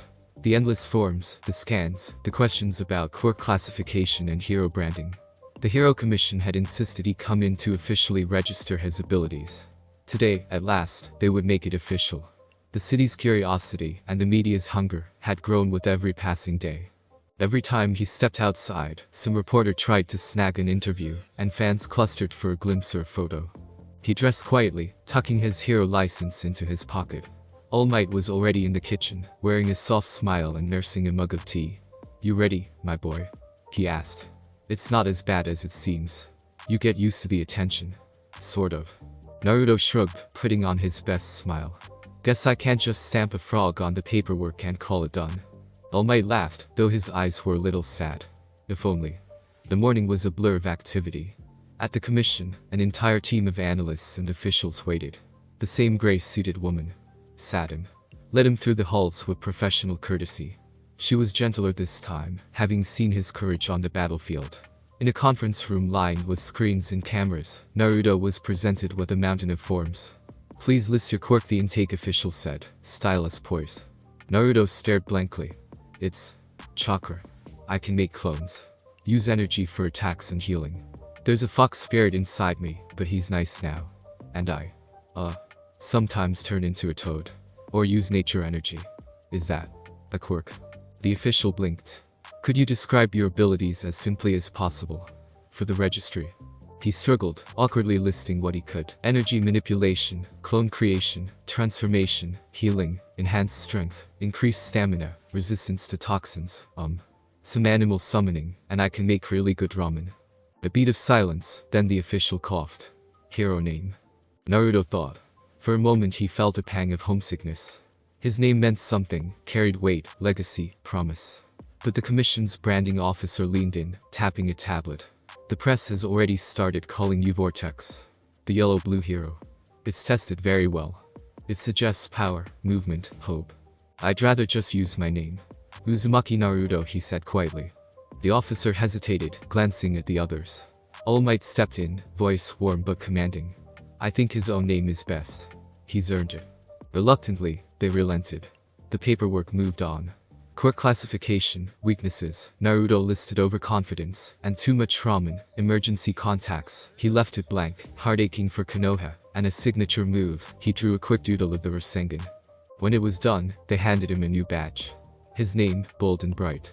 Uzumaki Naruto. Hero. Status. Provisional, under supervision. Afterward, the commission's media team corralled him for a quick interview.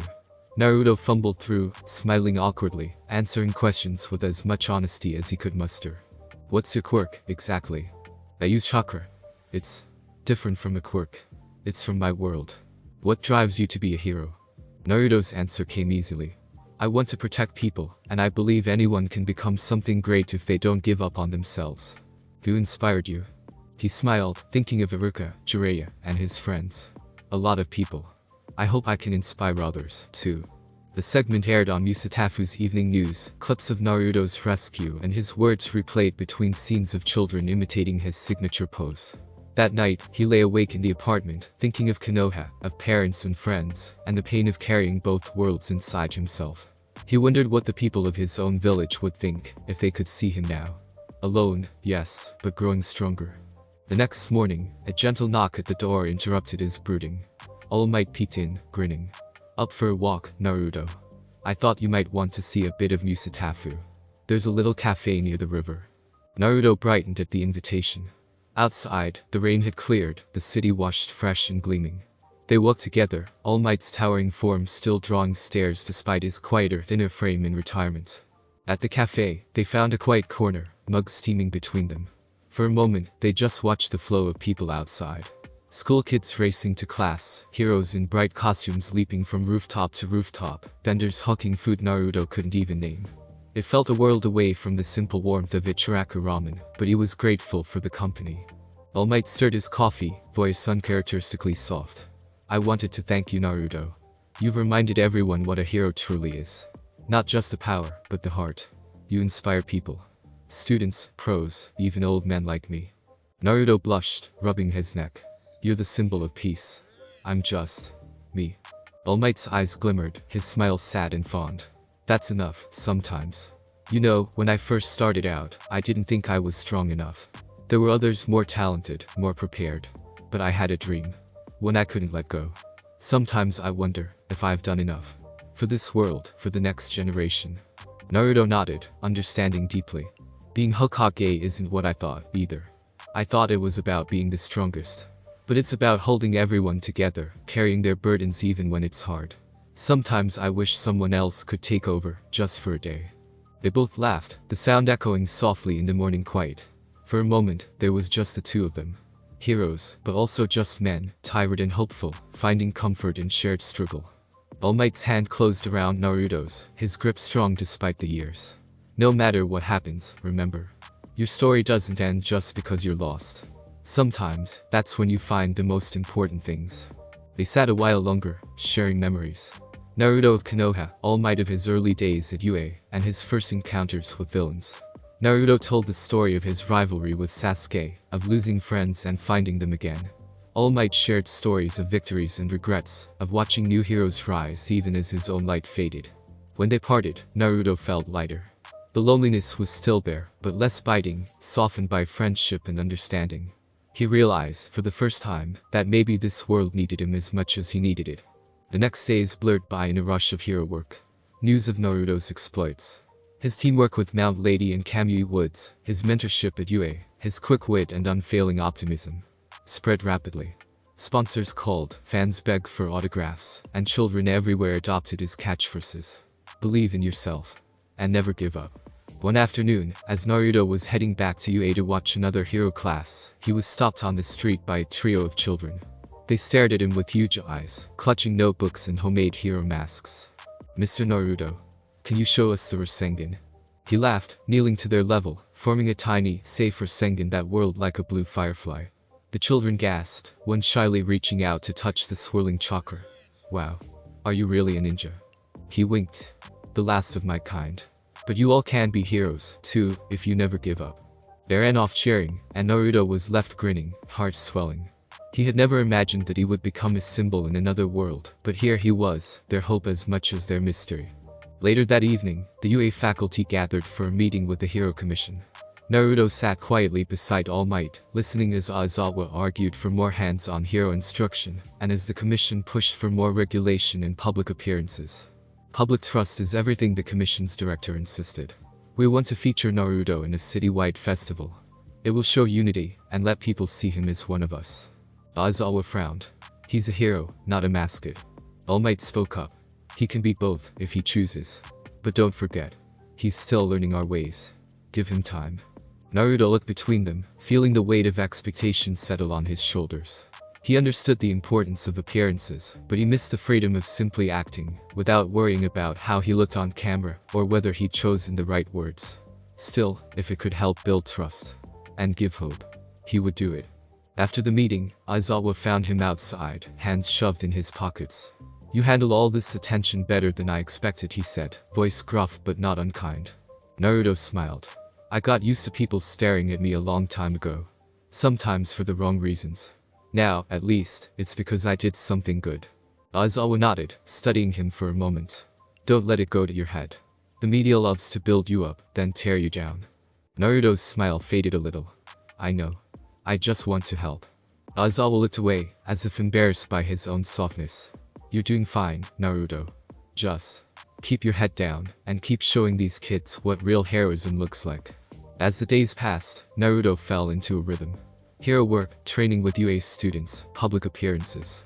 He learned to navigate interviews, to smile for cameras, to answer awkward questions about his past. Yet he never let the fame change him.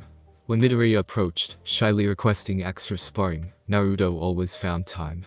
When Bakugo challenged him to rematches, he met every blast with a grin and an open hand. Sometimes, after a long day, Naruto would sit on the rooftop of All Might's apartment, staring up at the stars, missing Konoha with a dull ache. But he never let the loneliness consume him. He remembered his own words. Never give up, and believe in your friends. In this world, he had found both. New friends, and a new place to belong. One evening, after another UA training session, Naruto sat on the grass with Midoriya and Todoroki, the sunset painting the sky in gold and rose. Midoriya was still buzzing with excitement from the day's spar. "Naruto-sensei, how do you stay so positive? Even when you lose, you never seem to give up hope." Naruto smiled, lying back to stare at the fading clouds. "Because there's always another chance. Back home, I failed more times than I can count. I lost people I cared about. But every time, I stood up. That's how you honor the ones who believe in you. And yourself." Todoroki was silent, thoughtful. "That's hard, sometimes. When you feel alone."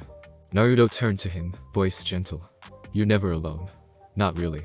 As long as you have friends. Even if it's just one. You have a reason to keep going." Midoriya grinned. "I want to be a hero like that. Someone who gives people hope, even when it's hard."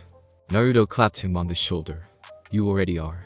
As dusk fell, the students trickled inside, and Naruto lingered, letting the night breeze wash over him. Kurama was quiet in his mind, but warm, a steady presence. "You've come a long way, brat," Kurama said at last. "From village outcast to hero of a new world. Not bad." Naruto smiled, feeling at peace. "Thanks, Kurama. Couldn't have done it without you." He rose, stretching, ready for whatever tomorrow would bring. Hero registration, media scrutiny, doubts and dreams. They were all part of the same journey. And as the city glowed around him, Naruto knew, in this world, as in his own, hope was something you carried. And something you gave, even when you felt alone. All Might's favorite cafe was a little place tucked beneath a railway overpass, its neon sign flickering in the early dusk. The air inside was warm, thick with the scent of roasted beans and fresh pastries. There were no hero statues here, no news tickers or pushy reporters. Just battered tables, old posters of 20th century musicians, and a small crowd of locals more interested in their evening papers than the world's next sensation. For Naruto, it was a rare pocket of peace in a city that still felt too large and too loud. All Might was waiting at a corner booth, waving Naruto over with the easy grace of someone who'd spent a lifetime standing out, but now relished blending in. He looked older today, thinner, the weight of years softening the edges of his smile. The former symbol of peace had ordered 2 mugs of black coffee and a plate of sweet rolls, the steam curling in the cool air between them. Naruto slid into the seat across from him, tucking his hero license into his vest pocket. "Thanks for inviting me out," he said, flashing a grateful grin. "I was starting to think all anyone did in this world was paperwork and interviews." All Might laughed, voice low and conspiratorial. "You have to make time for the small things. Otherwise, the big things swallow you whole." He gestured for Naruto to eat, and together they settled in, letting the quiet fill the spaces between words. For a few minutes, they talked about nothing. Food, the city, strange snacks Naruto had tried at the festival last week.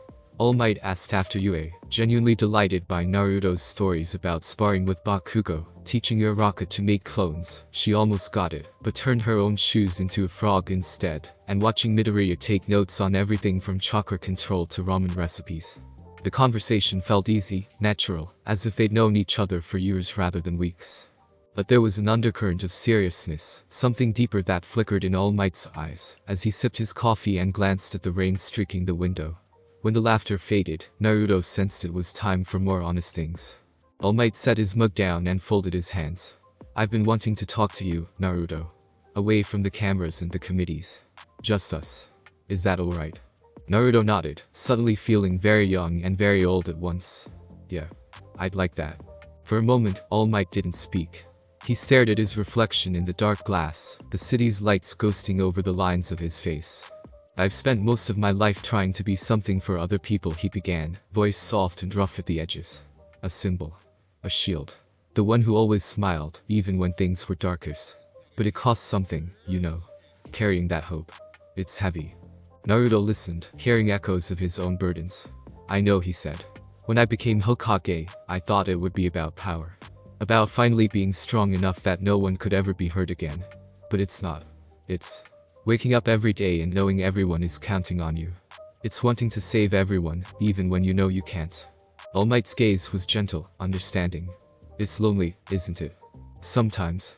Naruto traced a pattern in the condensation on his mug. I used to think if I just tried harder, if I got stronger, I could fix everything. But there are always things I can't fix. People I can't save. I miss my friends. I miss my home. But I like it here. I want to help. I want to be worthy of everything I've been given. All Might nodded. That's the mark of a true hero. Not the power, but the willingness to keep going. To keep trying, even when you fail. He smiled, and the years melted away, revealing the hope that had made him a legend. You inspire people, Naruto. Not just with what you can do, but with who you are. You give them hope. Naruto looked down, cheeks pink with embarrassment. I just do my best. Sometimes I mess up. Sometimes I let people down. All Might leaned in, his presence a comfort. We all do. But the fact that you care. That you carry those failures and keep moving forward.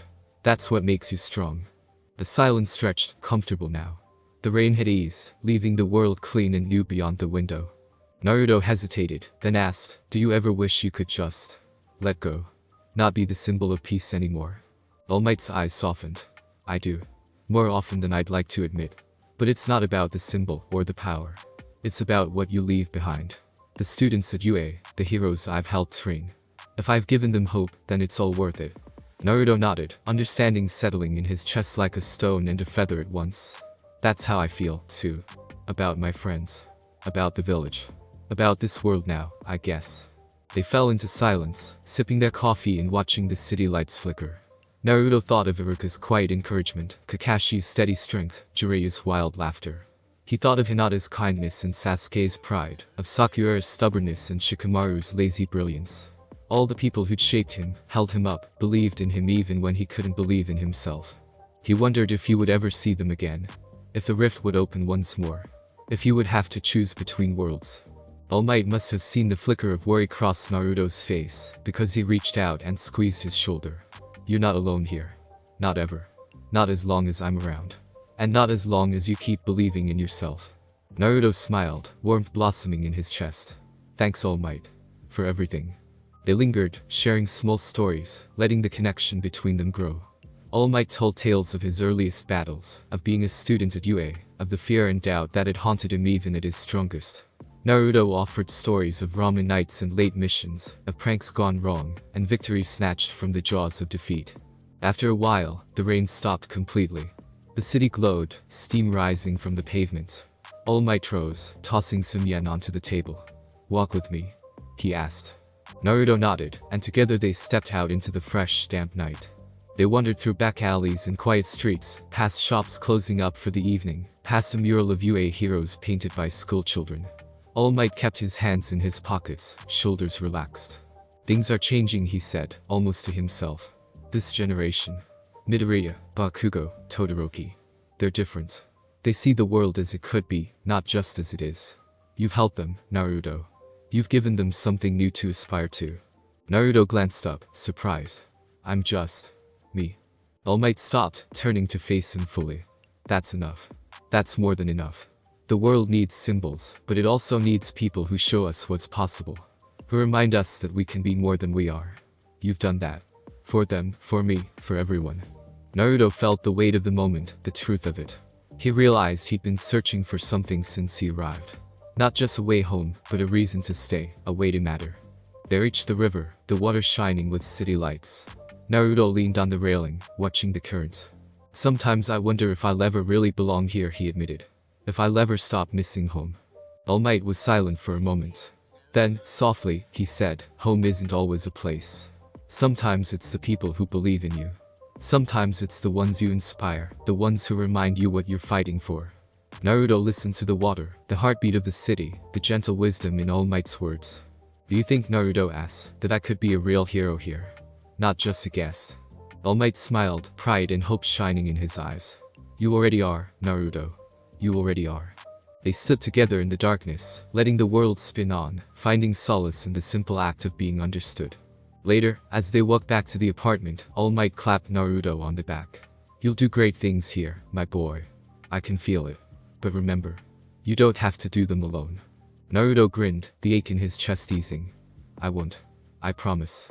That night, as Naruto lay awake, Kurama spoke quietly in his mind. You trust that man? That's good. You need someone to lean on, Brad. Naruto smiled in the darkness. Yeah, he's a lot like Jiraiya. Loud, stubborn, always believing in the next generation. Kurama snorted fondly. Just don't pick up his hairdo. Naruto laughed, rolling over and feeling lighter than he had in days. He thought of All Might's words, of the quiet strength he carried, and found himself hoping. Not for a way home, but for the chance to build something new. The next morning, Naruto rose early, eager for whatever awaited him. He felt the difference, the shift inside. Less like a stranger, more like a part of the world. As he pulled on his cloak and tied his headband, he caught his reflection in the mirror. Not just a ninja, not just a hero. Someone who belonged, who mattered. Someone who could carry hope across worlds. He smiled, ready for the day. Rain lashed the city again, hammering the glass of UA's top floor, as Naruto watched the clouds tumble overhead. His mornings had settled into a routine.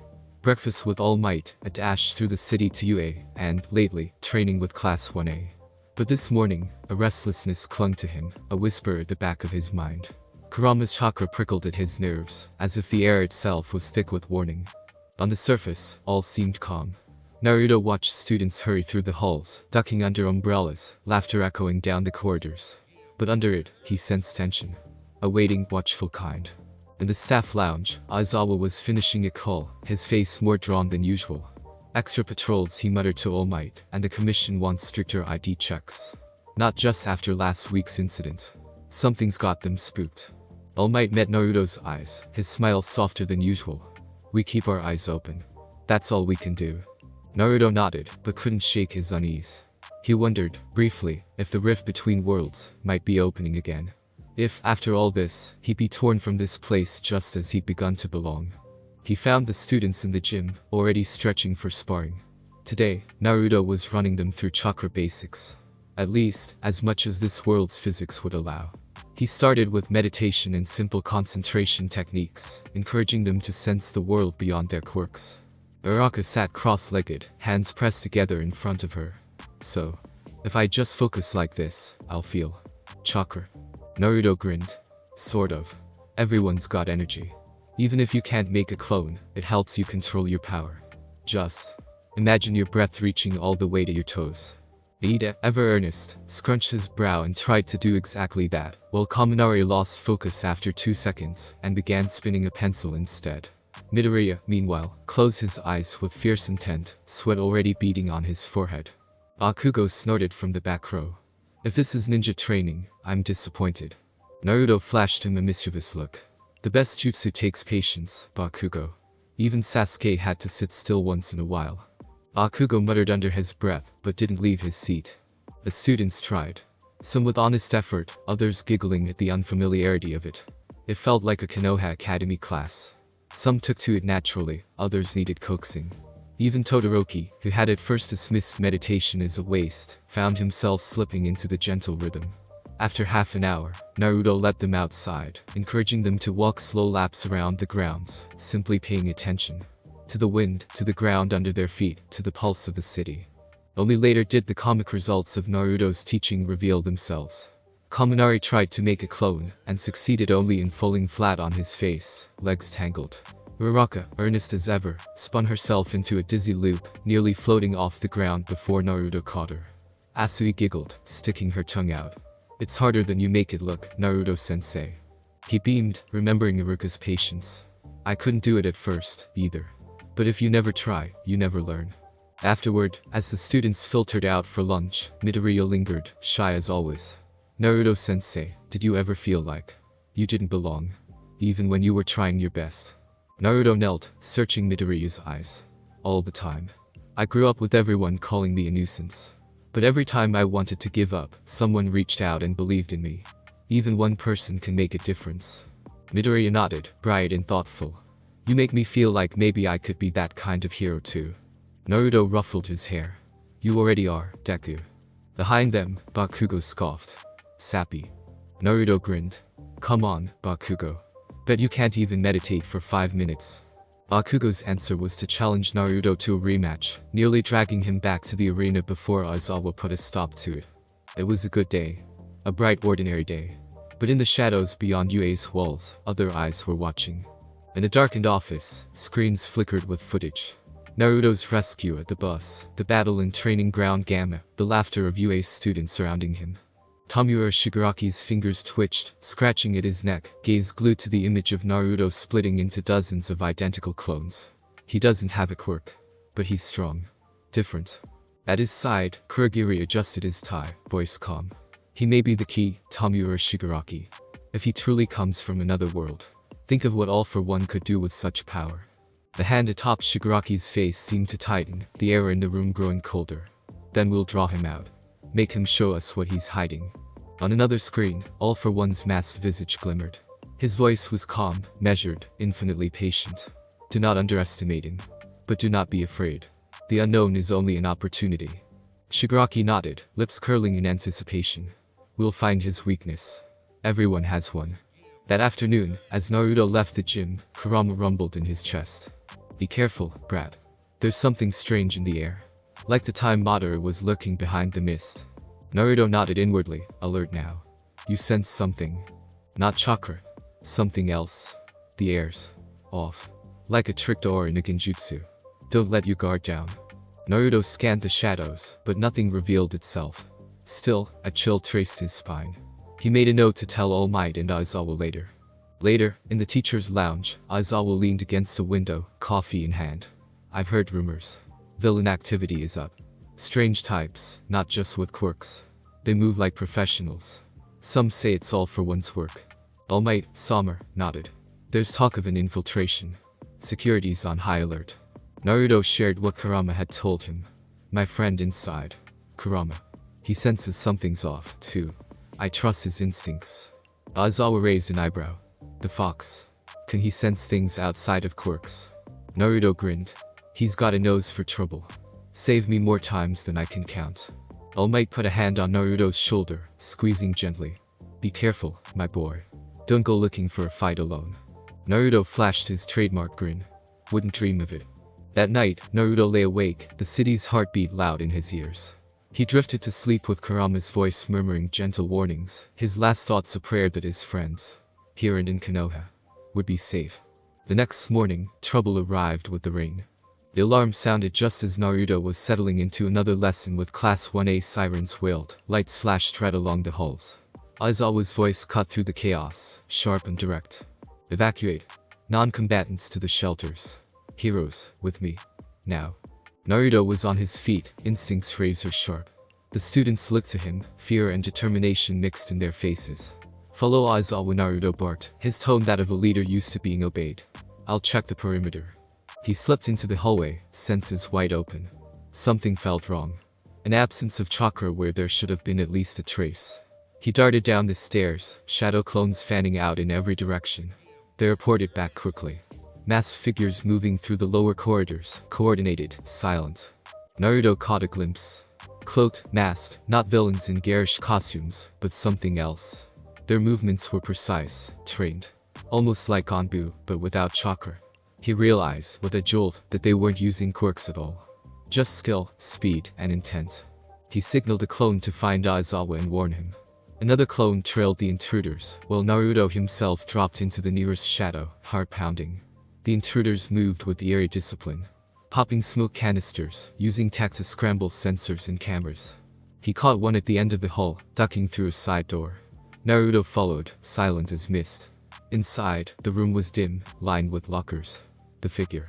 Tall, thin, almost genderless in the tight black suit. Spun, a blade flashing. Naruto caught it in his palm, twisting, the old reflexes coming back in a rush. Not bad, he whispered. But you're not from here, either, are you? The intruder didn't answer, only lunged again.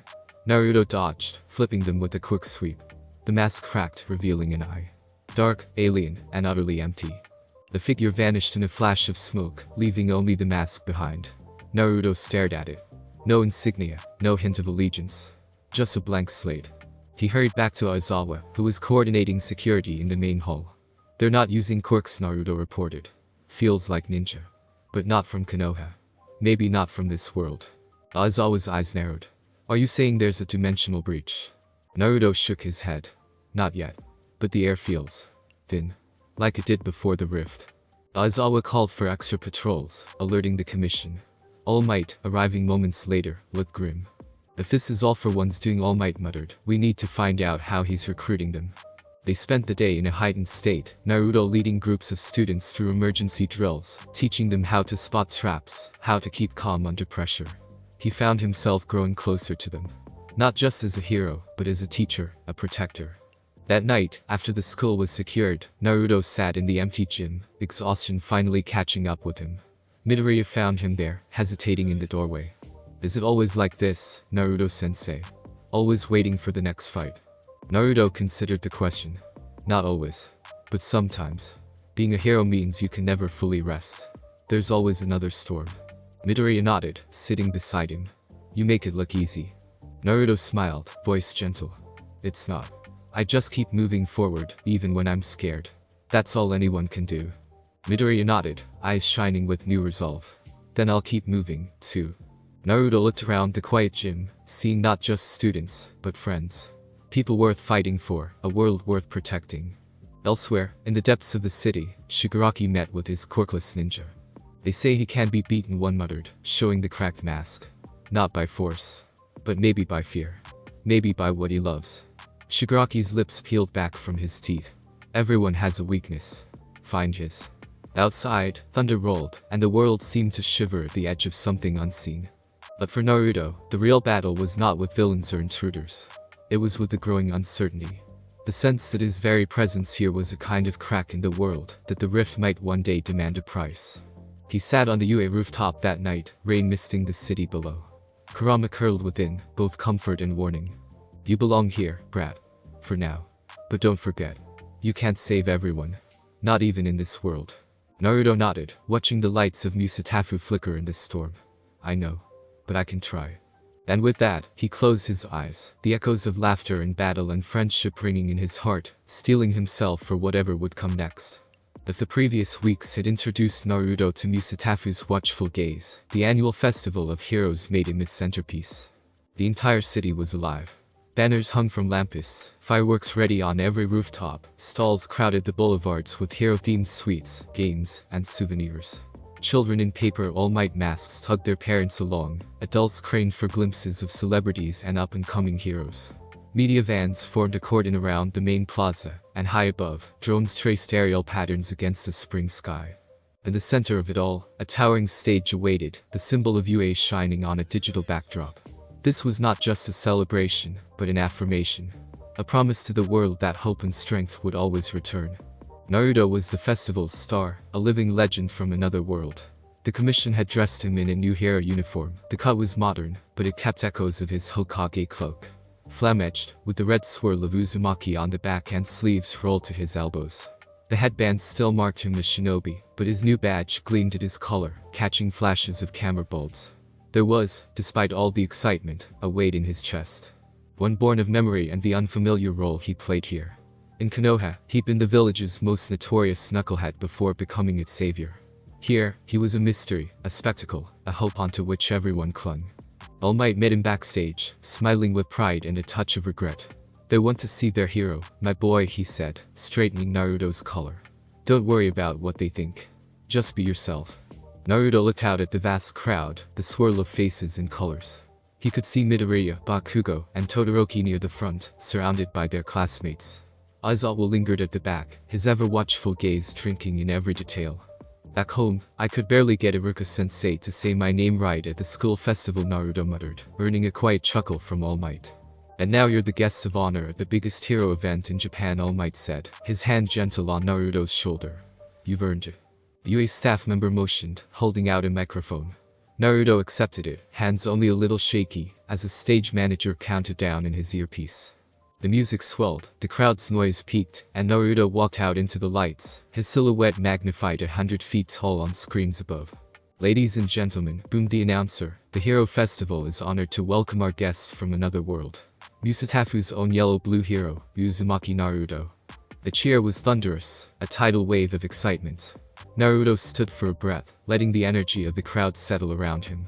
He scanned the faces. So many, so different. And for an instant, he saw the Hokage monument at sunrise, the villagers he'd once longed to protect. The feeling was the same, and it steadied him. He raised the microphone, voice carrying with an effortless confidence born of years speaking to his village. I didn't grow up here, he began, but I know what it's like to feel like you don't belong. I spent a long time thinking I'd never be good enough, never strong enough, never worthy of being called a hero. But I learned that anyone, no matter where they come from, or what their power is, can become something great if they never give up on themselves or their friends. He paused, feeling the hush ripple through the crowd. In my world, we have a saying. A real hero never turns their back on those in need. That's true here, too. You're all heroes, every time you help someone, every time you stand up for what's right. That's what binds us together. Across worlds, across hearts. So, thank you, Musatafu, for letting me fight beside you. For a moment, all was silent, the city holding its breath. Then the applause broke, wave after wave, children shouting his name, the press jostling for a better view. Naruto bowed, embarrassed but glowing, and stepped aside as the parade of heroes began. Endeavor in his fiery regalia, best genius with a flourish, hawks gliding overhead, a rainbow trail following Mirko's bounding leaps. Naruto mingled with fans, signing programs, letting kids try on his headband for a photo. He told stories and listened to them in turn. Stories of Quirk's awakening, of hopes and dreams and little failures that built courage one step at a time. He felt out of place in the spotlight, even now, but his drive to help, his longing to connect, resonated with the people. To the youngest fans, he was pure myth, the hero from another world. To the old, he was proof that hope could arrive from anywhere, even the impossible. The day wore on, and Naruto began to relax, lost in the easy joy of community.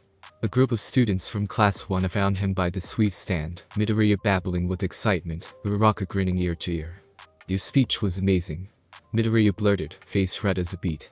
I wrote it all down for my notebook. Naruto laughed. Thanks, Deku. I was nervous. You didn't look it, Uraraka said, beaming. Everyone loves you. Bakugo, looking at the edge, crossed his arms, trying to hide his small, genuine smile. Don't let it go to your head, idiot. There's always someone watching, looking for an opening. Todoroki nodded, voice soft but sure. You brought people hope. That's more important than power. Naruto felt a flush of pride, and the faint ache of homesickness. These students, these friends, were becoming his world now. He was in the midst of showing Kaminari how to make a spinning ball of colored sugar float, with a little help from chakra, to the commission's secret horror, when his danger sense pricked hard. Kurama's presence flared, a guttural growl in the back of Naruto's mind. Something's wrong. Get ready. Naruto straightened, scanning the plaza. The crowd's cheer had become a restless hum. Over the speakers, a crackle replaced the music. A harsh, distorted voice echoing over the celebration. Good afternoon, heroes. Did you really think your festival would be safe? For a heartbeat, the world stilled. Then the first explosion tore through the south gate, fireballing into the sky, sending panicked civilians running. Smoke curled above the booths, and the screech of metal split the air. The pro-heroes were in motion instantly. Endeavor bounding toward the flames, Mirko racing into the smoke, Aizawa barking orders over the comms. But Naruto was already moving, heart pounding, as he drew Kurama's chakra and sprinted through the chaos. He passed clusters of cowering children, calming them with a touch. Stay low, stay together. Heroes are on their way. He spotted the source. Villains, masked and armored, flooding in with brutal precision, weapons crackling with stolen tech. They moved with discipline, aiming not just for destruction but for spectacle. This was not a random attack. It was a statement. Naruto's shadow clones burst into action, splitting off to help first responders, while the real Naruto bounded atop a wrecked food truck, scanning for threats. From the corner of his eye, he saw Midoriya and a few students already helping corral panicked civilians. Deku. Uraraka. Get everyone clear. I'll hold them off. He shouted. They nodded, urgency in their faces, and leapt into action. Midoriya using his quirk to shield fleeing children, Uraraka lightning fallen debris to free trapped vendors. Naruto leapt into the fray, facing the first wave of villains. A tall brute charged him, swinging a club the size of a street sign. Naruto ducked under the blow, swept the man's legs with a low kick, and knocked him out with a gentle, by his standards, Rasengan. The crowd watched in awe, the sight of Naruto standing between them, and the chaos shifting panic to hope. The press caught every moment, broadcasting live.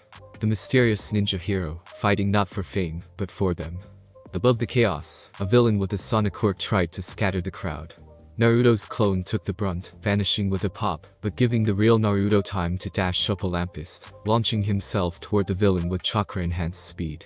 He slammed him to the ground, quickly binding him with a length of borrowed cable. All around, the heroes rallied. Endeavor's flames drawing a line the villains couldn't cross, Best Genius trapping attackers in denim coils, Hawk swooping in to pluck civilians from danger. But the enemy had planned for this, splitting their forces, setting off new explosions at random intervals to spread the pros thin. Suddenly, Naruto heard a familiar cry. Turning, he saw a cluster of villains had cornered a group of children. Too far from help. His heart clenched. He flashed forward, moving faster than anyone could follow, using a shadow clone to draw fire, while he scooped the children up and leapt to safety. "You're safe now," he soothed, setting them down gently. "Help's on the way." But just as he turned, a new threat emerged. Shigaraki himself, mask peeled back in a wide, twisted smile, stepping from the smoke like a nightmare-made flesh. "Uzumaki Naruto," he drawled, "you're a hard man to reach." Naruto stiffened, instinctively calling Kurama's power to the surface. "Looking for trouble, Shigaraki. You picked the wrong festival." Shigaraki's fingers flexed, dust crumbling from his touch. "I just want to see what makes you so special. Let's see if you can save everyone when the rules change." He snapped his fingers. In an instant, the ground around Naruto cracked. Quirk-powered villains flooding in, attacking from every angle. Naruto leapt, dodged, fought back-to-back with a shadow clone, blending speed, substitution, and Rasengan into a seamless blur. Shigaraki tried to get close, but Naruto kept him at bay, refusing to let his fingers touch anything. "You're not getting past me," Naruto roared. Midoria, seeing the danger, called for his classmates to help. "Todoroki, Bakugo, Uraraka, help Naruto-sensei. Now." The students responded, rallying behind Naruto. Todoroki threw up a wall of ice to block incoming fire. Bakugo blasted the nearest villain, barking orders. Uraraka floated debris to shield civilians. It was a symphony of courage, quirks, and jutsu. Naruto and Midoriya worked in tandem. One protecting the crowd, the other facing Shigaraki. For a moment, Naruto saw the world through Deku's eyes. Every fight was a chance to protect, to inspire, to show what heroism meant. The battle raged on. Clones popping in and out, Kurama's chakra swirling in Naruto's veins. Shigaraki, frustrated, turned his attention to the students, but Naruto blocked him at every turn, refusing to let him get close. Finally, the League's forces faltered, pro-heroes swarming to mop up the last attackers. Shigaraki snarled, retreating into the smoke with a final threat. "You can't protect them all, hero. Not forever." Naruto stood tall, battered but unbowed, the city cheering around him. As the sun dipped behind the skyline, the festival of heroes ended not in fear, but in a surge of unity. The crowd surged forward, surrounding Naruto and the students, voices raised in gratitude. All Might found Naruto as the last light faded. "You did it, my boy. You showed them hope wins. Even when the darkness comes." Naruto looked around. At his students, his friends, the city. And smiled, exhausted but content. "We did it. All of us." As the stars blinked to life overhead, Naruto felt the ties that bound him to this new world grow even stronger. He knew the battle wasn't over. But he also knew he didn't face it alone. The days after the festival were a blur of relief and worry, celebration shadowed by new questions. The city hailed its heroes. The media played the footage of Naruto and Class 1 side by side with the pros, a montage of hope and unity. Yet behind closed doors, the Hero Commission and UA staff gathered often, voices low and urgent. Shigaraki's incursion had been brazen, yes. But it was the other attackers, the ones who moved without quirks but with ninja precision, that left everyone uneasy. Naruto felt it in his bones. He could hear it in Aizawa's terse instructions, in All Might's watchful eyes, in the students' uncertain laughter. It was as if a storm pressed against the windows of UA, waiting for a crack.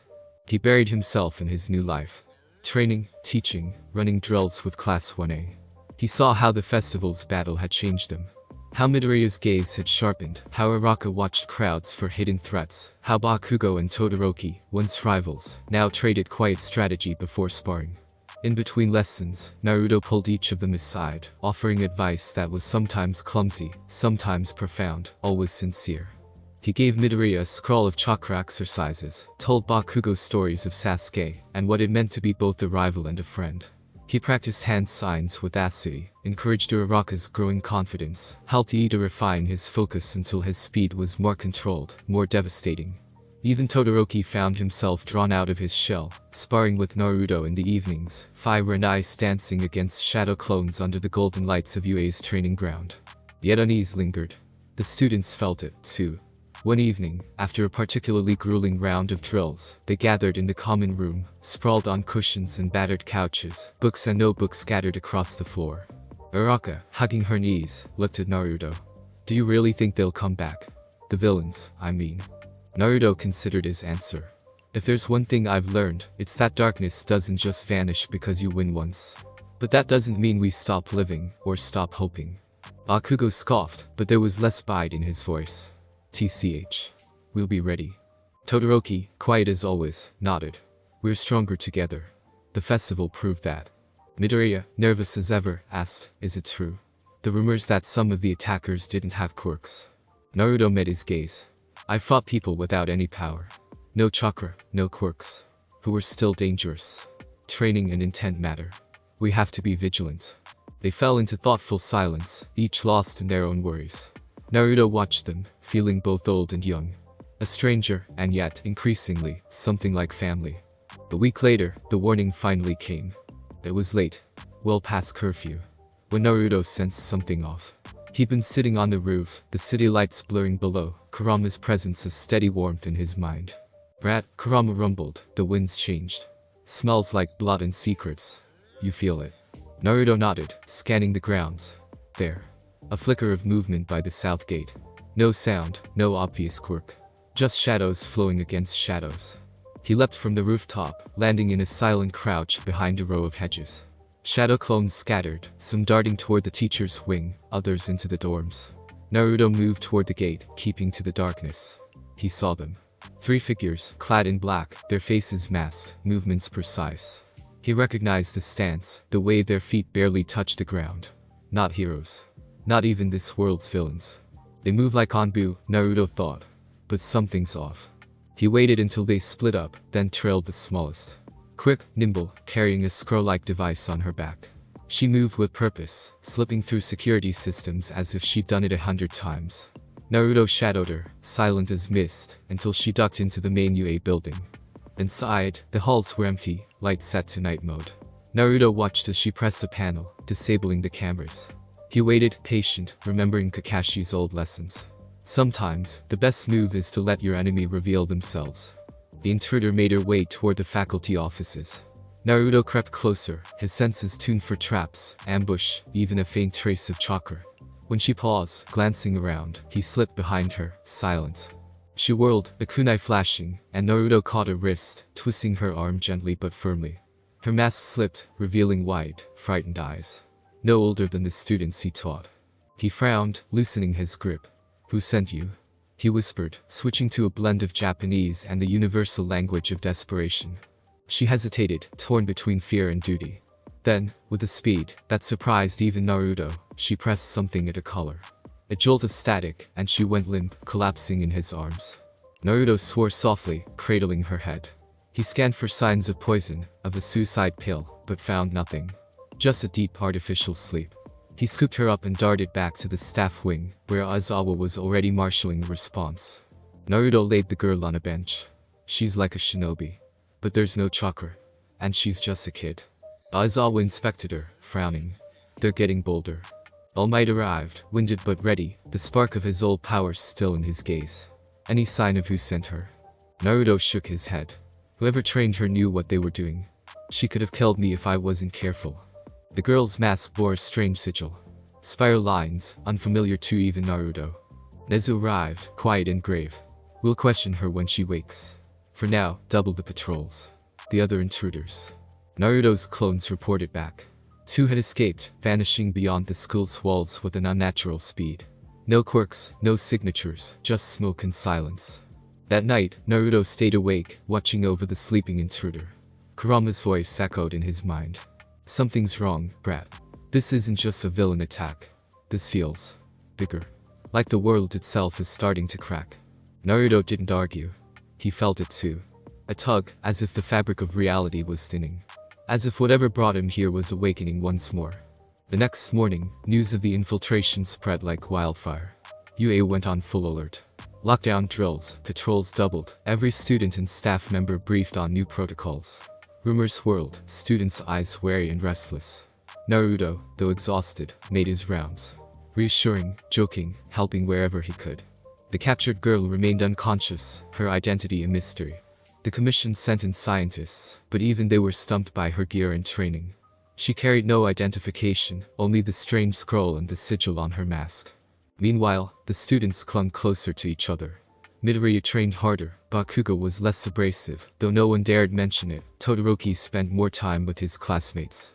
Naruto found himself fielding new questions. Will they try again? Asui asked, her voice quiet. They might, Naruto answered honestly. But we'll be ready. What if they're after you? Ida asked, always direct. Naruto shrugged, trying to make light of it. Wouldn't be the first time. Behind the jokes, he was deeply, genuinely worried. Not for himself, but for the bonds he'd built, the fragile peace that UA represented. Later, he joined Aizawa and All Might in the principal's office, as Nezu reviewed footage from the security breach. They're not just after Naruto, Nezu mused. They're looking for something else. Testing our defenses, perhaps searching for weaknesses. Aizawa scowled. Or for a way to open the rift again. Naruto's heart thudded. If that's what they want, we have to stop them. I can't let this world be torn apart because of me. All Might put a reassuring hand on his shoulder. You're not alone, Naruto. We'll protect this world. Together. That evening, as the sun bled into the horizon, Naruto gathered Class 1 on the training field. He told them everything. The rift, the other world, the dangers of crossing realities. You're not just my students, he said, voice trembling with emotion. You're my friends. If things get bad, I want you to promise me you'll look out for each other. Midoriya stepped forward, fists clenched. We'll protect you, too, Naruto-sensei. That's what heroes do. The others nodded, determination bright in their faces. Bakugo punched his palm, grinning fiercely. Nobody's taking you down on our watch. Naruto felt a rush of gratitude, a sense of belonging so strong it brought tears to his eyes. Thank you. All of you. They spent the rest of the evening running drills, laughing, sparring, until the stars blinked overhead. But as Naruto climbed to the roof alone, Kurama spoke, troubled. The rift's getting thinner. I can feel it. Something big is coming, brat. Naruto looked out at the city, his new home, and swore, quietly, to protect it. No matter what. The shadows of ninja moved in the alleys below, and in the distance, the world itself seemed to hold its breath. Clouds rolled low over Musatafu, the city restless beneath their weight. It was one of those rare days, when even the students seemed subdued. Rumors about the ninja-like intruders still swirled through the halls, and everywhere Naruto went he caught fragments of worried conversation. But today, a different tension crackled through UA. Endeavor, the new symbol of peace, had called for a joint demonstration with the provisional hero, Uzumaki Naruto. The request came formally, on Hero Commission letterhead, but the subtext was clear. Endeavor wanted to see, publicly, with the eyes of the next generation watching, what sort of hero Naruto truly was. Naruto, for his part, felt a flicker of nerves. He'd fought beside Endeavor, but never with all the city watching, and never under the weight of expectation that came with being the outsider, the anomaly. Principal Nezu assembled everyone on UA's main field. Pros, students, faculty, a small army of commission observers, and a scattering of media, all eager for headlines. The wind gusted, carrying the murmur of voices, the promise of something about to change. Endeavor stood at the center of the field, his flame-etched cape rippling behind him, eyes hard beneath a brow of living fire. When Naruto approached, he didn't smile. Instead, he spoke in a low, precise rumble. Let's show them what heroism means. Naruto nodded, meeting his gaze without flinching. I'm ready. Nezu, perched on a podium, tapped the microphone. Today's demonstration. Not just power, but principles. Endeavor and Naruto will respond to simulated crisis scenarios. Class 1A, observe closely. You'll be called upon to discuss what makes a true hero. The first challenge was straightforward. A villain, ectoplasm, in disguise, threatening a group of civilians, invisible students hiding in the rubble. Endeavor wasted no time. He charged, fire roaring, incinerating obstacles and subduing the villain with overwhelming force. The civilians were left wide-eyed, half in awe, half frightened by the scale of his power. Naruto followed, weaving through the mock debris. He summoned clones to search for trapped students, used gentle chakra pulses to find those hiding, calmed their fear with quiet words, and walked each one out, never leaving anyone behind. The difference in approach was stark. Power versus patience, spectacle versus connection. As the exercises progressed, the differences only sharpened. In one scenario, Endeavor stopped a runaway vehicle by vaporizing it with blue flame, unbending, relentless. In the same challenge, Naruto used a clone to rescue the driver, another to redirect the vehicle, and a third to disarm the villain behind the wheel. When the final scenario ended, Nezu called both heroes to the front. Thank you. Now, a question for our observers. Class 1A. What did you see? Midoriya's hand shot up first, voice eager and sincere. Endeavor was unstoppable. But Naruto-sensei saved everyone, even when it was slower. He made us feel safe, not just protected. Uraka nodded. Power matters, but sometimes people just need to know they aren't alone. Bakugo scowled, arms crossed. A win's a win. But you can't protect everyone with firepower. Gotta think on your feet. Todoroki's voice was soft, almost uncertain. My father is strong. But Naruto's strength is different. It's kind. The hush fell as the students' answers rippled through the crowd. Some pros looked uneasy, others thoughtful. Endeavor's flames crackled higher, his jaw clenched. Kindness doesn't win wars, he said, his voice sharp as glass. The world is not gentle. Heroes can't afford to be weak or sentimental. We must crush evil before it spreads.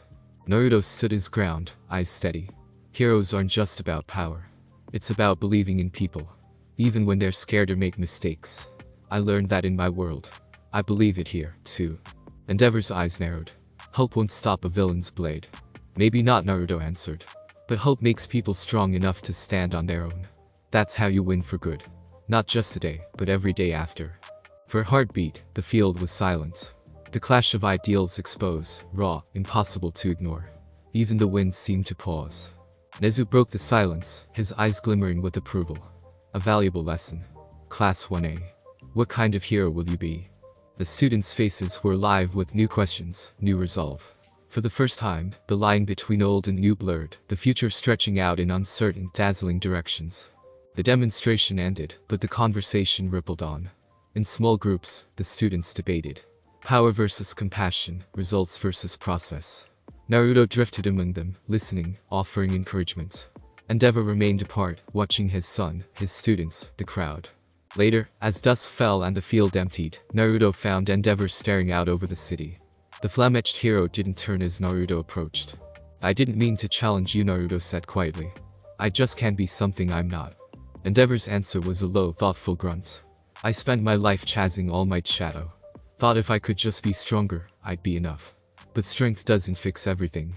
Naruto let the silence sit, then said, You're strong. But so are they. The students. Give them hope, and they'll do more than you ever dreamed. Endeavor finally turned, something softer in his eyes. You remind me of All Might. And that's both a compliment and a warning. Naruto grinned, letting the tension ease. I'll take it. For a moment, they stood as equals. Not rivals, not judge and outsider, but two men shaped by different battles, each carrying the scars of what it meant to stand alone. News of the demonstration spread quickly. Social media exploded. Clips of Naruto's gentleness set against Endeavor's unyielding power, heated debates over what hero society needed most.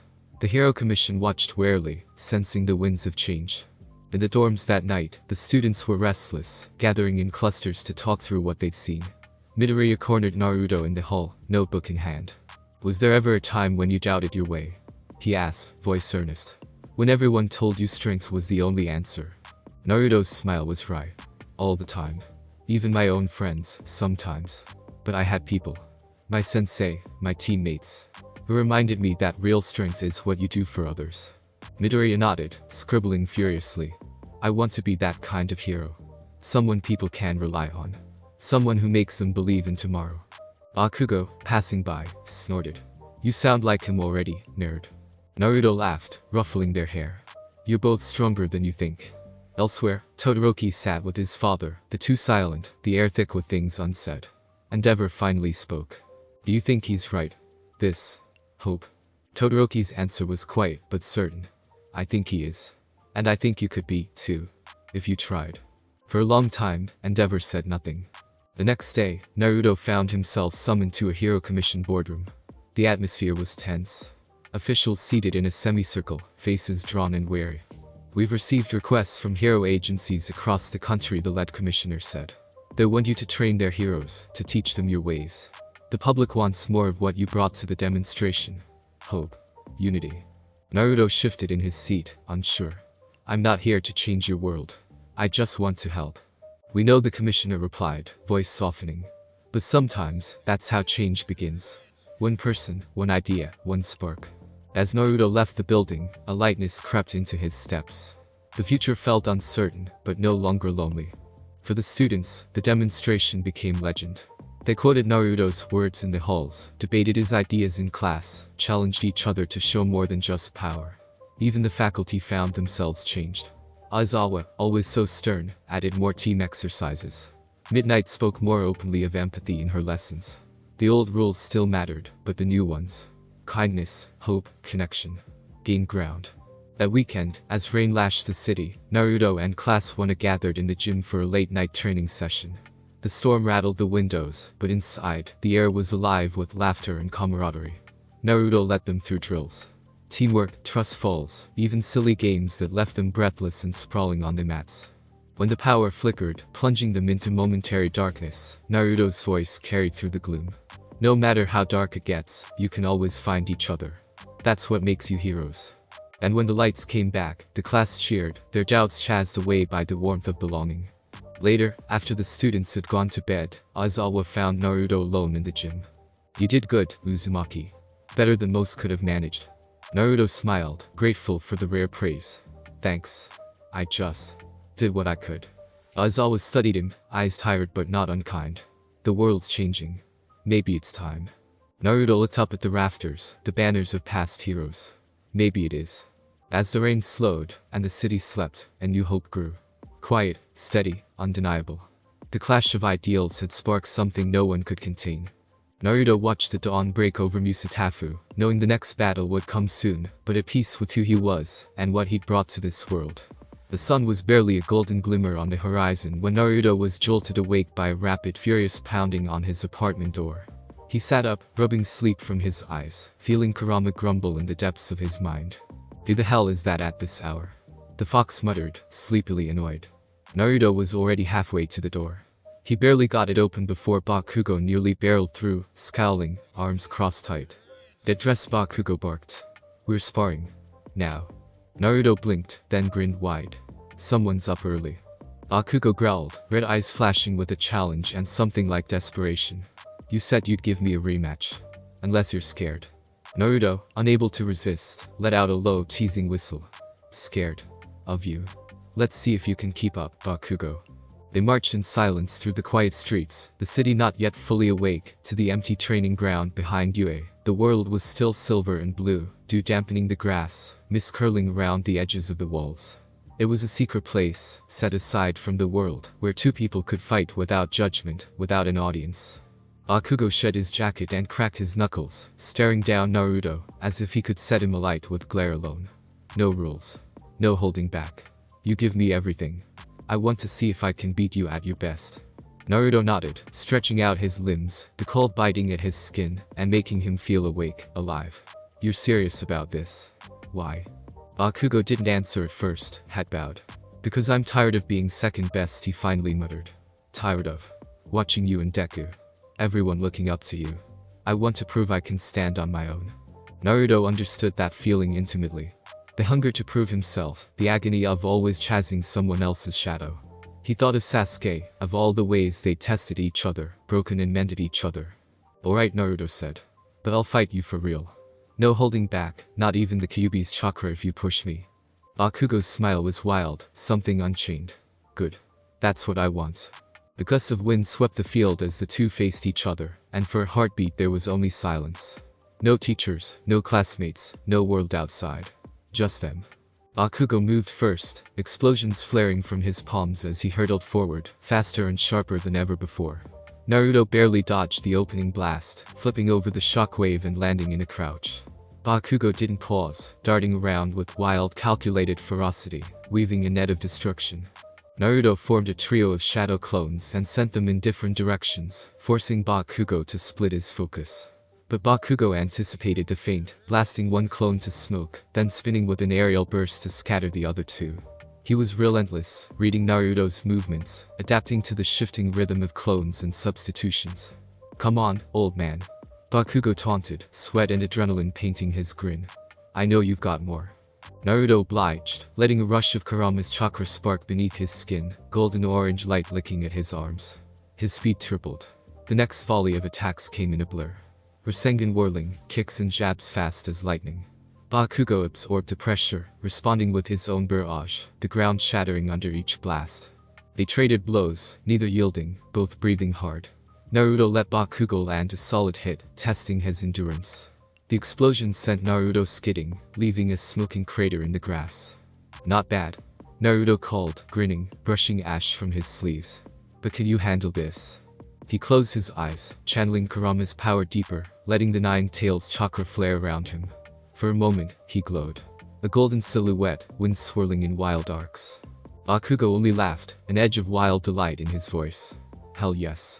Come at me, all you've got. The battle redoubled in intensity. Bakugo pushed himself beyond his limits, his blast sharper, his movement unpredictable. He anticipated every substitution, countered every clone with raw instinct. For every trick Naruto used, Bakugo met him with brute force and sheer will. Naruto feinted left, only for Bakugo to appear in his blind spot, detonating a microblast that left Naruto reeling. Kurama growled approvingly in his head. He's good. Reminds me of your rival. Fights like he's got something to prove to the world.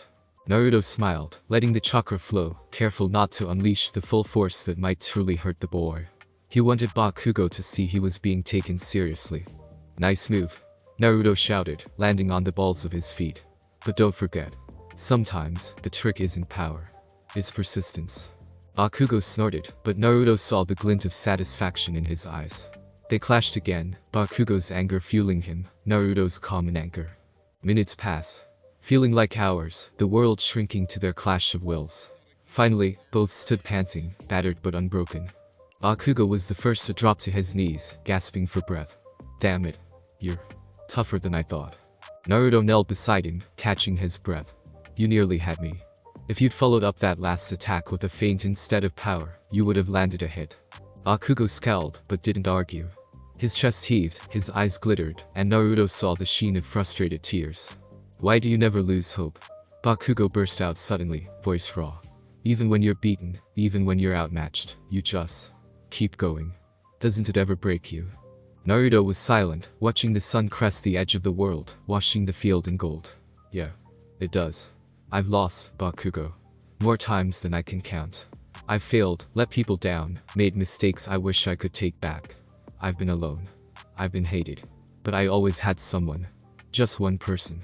Who believed in me, even when I couldn't believe in myself. He smiled, memories swimming behind his eyes. Sometimes, it was my teacher. Sometimes, a friend. Sometimes, even my rival. That's why I never give up. Because I know I'm not alone, and because every time I stand back up, I get a little bit stronger. So will you. Bakugo looked away, wiping his eyes with the back of his wrist. TCH. Don't go getting sappy on me. Naruto just laughed, ruffling Bakugo's wild hair. Don't worry. I won't tell anyone you've got a heart under all that shouting. They sat in silence for a moment, catching their breath. Finally, Bakugo spoke, quieter than before. I always thought I had to do everything myself. That if I let anyone in, I'd be weak. But watching you, and Deku, and everyone else, maybe that's not true. Naruto nodded. It's not. The strongest thing you can do is trust your friends. Let them in. That's what makes a real hero. Bakugo took a shuddering breath, some of the hardness slipping from his face. Guess I've got a lot to learn. Naruto put an arm around his shoulders. So do I. That's why we keep fighting. For a long while, they sat together as the sun rose, not as hero and student, or rival and mentor, but simply as two boys who understood something about loss, and anger, and the endless drive to prove themselves. Eventually, Bakugo stood, dusting himself off. I'll beat you one day, old man. You better be ready. Naruto grinned, standing too. I'll be waiting. And I'll cheer you on, every step of the way. Bakugo shot him a look, then stalked off toward the showers, muttering, don't get soft just because you won. Naruto watched him go, heart aching in full. He understood, maybe better than anyone, what Bakugo was fighting. Not just the world, but himself. He made his way back to his apartment, Kurama silent and thoughtful in his mind. He's got potential, that one. Reminds me of your rival, and a little of you, too. Maybe more than you know. Naruto smiled, a little sad and a little hopeful. Yeah. I think he'll be alright. The day wore on, and as classes resumed, Bakugo was quieter, more focused. He trained harder, but now he trained with others. Coaching, challenging, helping the rest of class one rise with him. The change wasn't lost on the others. Even Aizawa gave Naruto a nod of acknowledgement during the next faculty meeting. Later that week, Bakugo cornered Naruto in the hall. His voice was low, uncertain. "Thanks. For fighting me. For not giving up on me." Naruto smiled gently, placing a hand on Bakugo's shoulder. "That's what heroes do." Bakugo nodded, and with a final, sharp grin, ran to join his friends. Naruto watched him go, pride swelling in his chest. This world was changing him. But he was changing it, too, one heart at a time. Naruto couldn't sleep. It was the third night in a row he tossed beneath the thin quilt of All Might's spare bed, staring at the ceiling, listening to the thrum of the city, and the hum of distant traffic. The world outside the window was bright with life. Horns, voices, sirens, the ever-present neon of Musatafu. Yet within, it felt hollow. A gap widening in his chest, a hunger he couldn't fill. He got up quietly and slipped out onto the small balcony, feeling the cold air wake him. The city sprawled in all directions, unfamiliar and vast, utterly unlike Konoha's gentle hills and lantern-lit rooftops. He remembered the smell of spring in his village. The soft, clean breeze after rain, the distant laughter of neighbors, the glow of the Hokage monument under a rising sun. Here, even the air felt different. Sharp, electric, tinged with exhaust and ozone. Naruto leaned on the railing, pulling his cloak tighter. His hands trembled. Not from cold, but from the memories pressing in. He could almost hear Sakura's laugh, the sound of Sasuke's irritated grunt, Hinata's gentle encouragement, Konohamaru's shrill voice calling his name. They lived in his mind, just out of reach, as if he might turn and see them there in the dark. "It's alright, brat," Kurama murmured inside him, voice low and unusually gentle. "You miss home." Naruto swallowed. "I know. It just hurts, sometimes. More than I thought it would. You always carried that pain. Even before the rift. Even as Hokage, you longed for something you couldn't hold on to." Naruto smiled, wry and sad. "Guess I thought it'd be easier once people stopped hating me. Once I had friends, and a place to belong." "Belonging isn't a place," Kurama replied, the faintest warmth in his tone. "It's the ones who see you. Really see you. And accept you anyway. Like your friends in Konoha. Like some of these kids here." Naruto shut his eyes, focusing on his bond with the fox-beard. How it had changed from a source of terror and loneliness to a partnership deeper than words. "Do you miss it too, Kurama? Our world?" For a long moment, Kurama was silent, and Naruto felt the old beast's presence pulse through him. Regret and pride mingled. "I miss the forests. The old stories. The freedom, before I was caged. But mostly, I miss how you made even the worst days bearable. You're the first human who never tried to use me. The first who treated me like a friend." Naruto let the tears come, not bothering to wipe them away. "You're my friend. Always. And you, mine." They stayed like that, sharing memory and longing, until the first pale gray hints of dawn slipped over the horizon. He drifted through the next day in a fog, the ache of homesickness dogging his heels. At UA, the students noticed. Their sensei was quieter, his usual energy dulled at the edges. Uraraka kept glancing at him with concern. Midoria hesitated before asking questions. Even Bakugo, usually relentless, just offered a terse "don't zone out and get yourself killed." Aizawa noticed, too, pulling Naruto aside during lunch. "You alright?" he asked bluntly, voice softer than usual.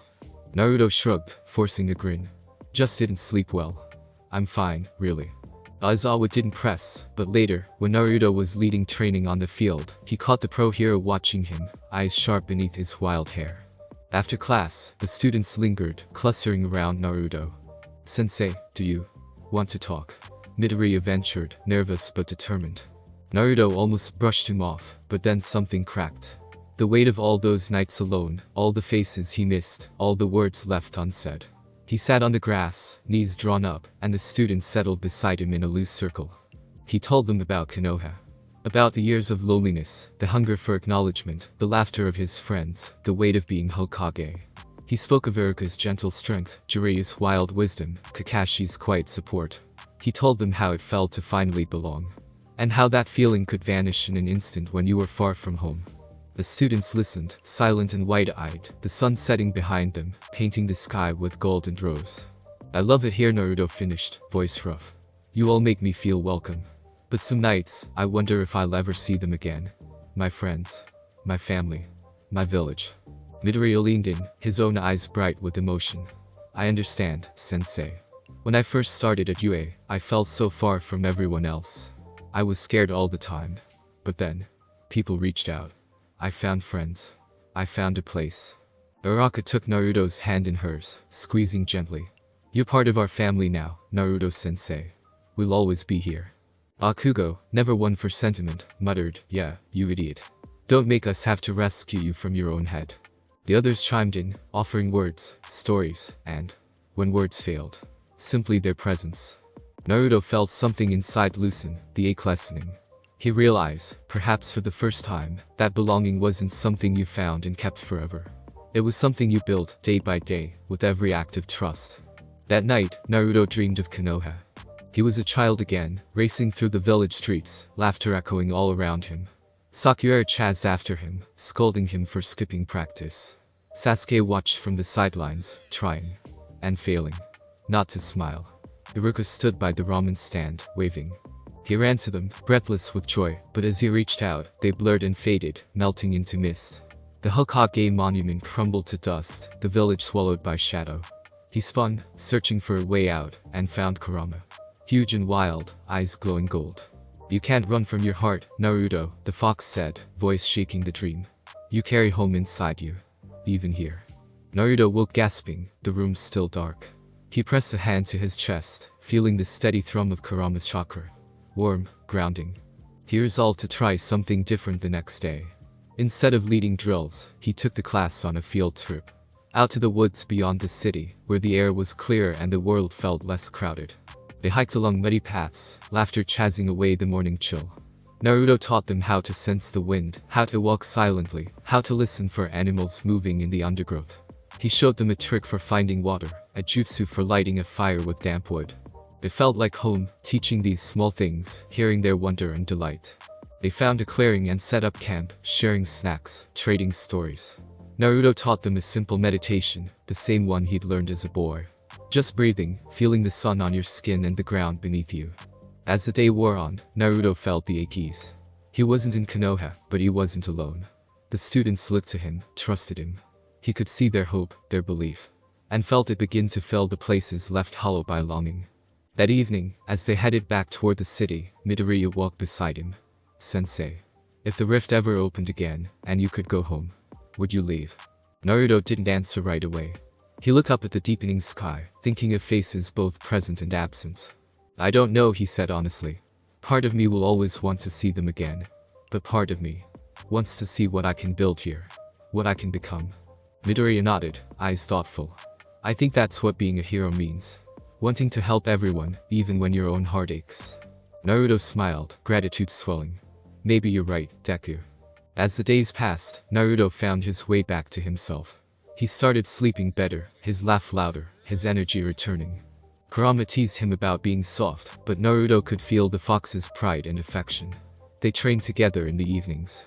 Kurama teaching him new ways to blend chakra with this world's quirks, Naruto sharing memories of old battles, both real and imagined. One night, as they sat on the roof, Naruto let himself speak the truth that had been growing in him. I miss them, Kurama. But I think I belong here too. I want to protect this world. These people. They need me, and I need them. Kurama huffed, tail flicking. Good. It's about time you realized you can have more than one home, brat. Naruto laughed, tipping his head back to watch the stars. Guess I'm still learning, huh? Always. That's what makes you strong. But the sense of peace was fragile. Each night, Naruto could feel the rift growing. Like a wound in the world, raw and aching. He knew, deep down, that a choice would come. That he would be asked to decide between two worlds, two families, two homes. For now, though, he held on to what he had. The laughter of students, the warmth of friends, the steady pulse of hope. He would face the rift when it came, but he would not do it alone. He lay back, Kurama's warmth at his core, and let himself drift. Not away from home, but toward the future. The world seemed to hold its breath. In the weeks after the infiltration, Musatafu was gripped by an uneasy quiet. Extra patrols kept the streets crowded with heroes. Parents held children's hands tighter, and everywhere Naruto went, he felt eyes watching him. The commission worked overtime, sifting every lead, tightening security at UA and across the city. But under the order, dread simmered. A sense that darkness, for all its patience, was only waiting for its moment. Naruto lived in the storm's eye. He could sense it. The rift tugging at his chakra, Kurama's unease bleeding into his dreams. Each day he spent with Class 1 felt like a gift that might be snatched away at any moment. Even small joys. A shared meal, a sparring match, laughter under the cherry trees, came edged with urgency. And then, the attack came. It began in the depths of night, just as the moon sank behind storm clouds. UA's security alarm shrieked through the darkness. Naruto was on his feet in an instant, senses stretched thin, Kurama's power flickering at his fingertips. The school's POS system crackled, Principal Nezu's voice sharp and tense. All staff and students. This is not a drill. Villain incursion in progress. All heroes to emergency positions. Students, shelter in place until further notice. Naruto bolted into the corridor, shadow clones flickering into being around him. Aizawa appeared, erasure scarf already winding in silent anticipation, face grim. They hit the south entrance, Aizawa said. It's coordinated. More than just brute force. Naruto nodded. We need to split up. Secure the dorms, find out what they're after. He sent 2 clones racing for the lower levels, another to alert All Might and the other pro-heroes. The air felt charged, every sound magnified. In the chaos, alarms and battle cries echoed. Shouts rang out from the direction of the east building, where Class 1A's dorm was located. Naruto's heart clenched. He sprinted for the stairs, chakra surging, Kurama's voice urgent in his mind. It's him. The one with the hands. All for one's air. Be careful, brat. Naruto burst into the dorm hallway, just in time to see the wall blasted open in a rain of debris. Shigaraki stood on the far side, surrounded by villains. Dabi's blue flames licking at the air, Toga's eyes wild with delight, twice splitting and vanishing into the shadows. But it was the sight of a small, terrified figure clutched in a villain's grip that made Naruto's blood run cold. Ichako Uraka, wide-eyed and struggling, was being dragged toward the breach. Sensei. She cried, reaching for him as Toga pressed a blade to her throat. Naruto didn't hesitate. He leapt forward, clones fanning out to block the other villains. Let her go, Toga. Now. Toga giggled, knife pressing harder. You're too slow, hero. Besides, we just want to borrow her for a little while. Maybe see what makes a hero tick. Shigaraki raised a hand, dust swirling at his fingertips. You're in our way, Naruto. All for One wants to meet you. Personally. The other students, roused by the commotion, appeared in the hallway. Midoriya, Bakugo, Todoroki, Iida, and the rest, faces pale but determined. They braced for battle, instinctively forming a shield around their classmates. Aizawa dashed in, eyes blazing, Quirk already racing powers as he scanned the enemy. Class 1A, fall back. Protect each other. Naruto, with me. Naruto nodded, summoning Kurama's chakra, golden energy flickering at his skin. We end this, Shigaraki. You're not taking anyone. The hallway exploded into chaos. Villains surging, heroes countering. Naruto's clones tangled with twice his duplicates, Rasengan whirling, shadow and flame colliding. Bakugo blasted Dabi with explosions, Todoroki iced the floor beneath Spinner, immobilizing him. Midoriya charged at Toga, one for all crackling as he dodged her blade. But the villains pressed their advantage. With a sudden, brutal motion, Toga slashed through Araka's arm, drawing blood. Enough for her core to activate. She floated free, panic widening her eyes. Naruto caught her midair, landing them both safely behind a wall of ice. You okay? He gasped, checking her wound. Araka nodded shakily. I think so. But they wanted me alive. Why? Before Naruto could answer, Shigaraki lunged, disintegrating a chunk of wall, cutting off their retreat. You don't belong here, Naruto, Shigaraki hissed. This world isn't yours. Why do you fight so hard for it? Naruto glared back, fury blazing. Because people need me. Because I care. Because I believe in them. Shigaraki's lips twisted. Fool. Belief won't save you now. The next moments blurred. Villains and heroes clashing, the dorm shuddering with each blow. Naruto coordinated his clones with the students, blending jutsu and quirks in dizzying tandem. Bakugo and Todoroki flanked Shigaraki, forcing him to split his focus, while Midoriya battered Toga away from the injured. But even as they gained ground, Naruto saw the true goal. The villains weren't trying to win. They were trying to separate, to draw out, to kidnap. Suddenly, a shriek echoed from the stairwell. Iida's voice rang out. They have Shoji. He's gone. Naruto's heart dropped. Shoji. Steady, kind, strong. was being dragged away by two masked villains, already slipping into the darkness beyond the breach. "No," Midoriya cried, starting forward. Naruto caught him. "We go together. Don't get split up." They rallied. Naruto, Midoriya, Bakugo, Todoroki, Uraraka, Iida, forming a wedge that smashed through the remaining villains and out into the night. Rain fell in sheets as they chased Shoji's captors across the courtyard, the storm swirling, alarms screaming. Naruto's mind raced, tactics unfurling with every step. "Kurama, I need more. We have to be fast." "You'll have it, brat. But don't burn out. They want you to lose control." Naruto drew on Kurama's chakra, sharing slivers of it with the others. "Here. Trust me. Use it to run faster, jump higher. We move as one." The students felt the energy surge through them. A boost of strength and speed, enough to keep pace with Naruto as they vaulted fences, dodged debris, and closed on the villains. They reached the outer wall just in time to see a swirling, unstable rift snap open. A dimensional tear, crackling with blue-white lightning. The villains tried to drag Shoji through, but Naruto's clone intercepted, slamming them back. "Go," Naruto ordered. "Rescue team. Formation Delta." They fell into line, each moving in harmony. Todoroki iced the ground, Bakugo blasted cover fire, Midoriya leapt forward with one for all, Uraraka made debris weightless, and sent it flying at the villains. Naruto wove through them, clones splitting off to handle threats, the original bearing down on Shoji's captors. Shigaraki stepped into their path. Naruto faced him, Kurama's cloak blazing. "We're never alone. And we never give up." With a roar, Naruto and the students surged forward. Rasengan and Quirk collided. An eruption of power, hope, and defiance. Naruto landed a hit on Shigaraki, driving him back, while Bakugo freed Shoji with a pinpoint blast. Midoriya caught the exhausted boy, pulling him to safety. Shigaraki snarled, face twisted with hate and frustration. "This isn't over. The rift is opening, Naruto. You can't stop it forever." Naruto stood tall, battered but unbroken, his students arrayed behind him. "Maybe not. But I'll fight for every second. For every life. For every friend." Shigaraki and his villains retreated, vanishing into the night as the rift shuddered, then slammed shut. Silence descended, broken only by the ragged breaths of the heroes. All Might and Aizawa arrived moments later, the pro-heroes sweeping through the scene. Shoji was tended by a recovery girl, the students gathered around him, shaken but alive. Naruto felt the weight of the night settle on his shoulders. They had won, but only barely. The rift had grown larger, the cost steeper. He wondered how many more battles lay ahead. But as he watched his students, bruised, bleeding, but standing together, he felt hope, fierce and wild, burning in his chest. Later, as dawn broke and the storm faded, Naruto gathered with Class 1 in the common room. They sat in a circle, silent, holding each other's hands. For a long time, no one spoke. Finally, Uraraka broke the silence. "We're still here. We're still together." Bakugo snorted, voice hoarse. "Damn right. They can't break us." Midoriya nodded, tears streaking his face. "Because we have each other. And Naruto-sensei." Naruto looked at them, pride and sorrow mingling in his eyes. "You're all heroes. You fought like a team. Like a family."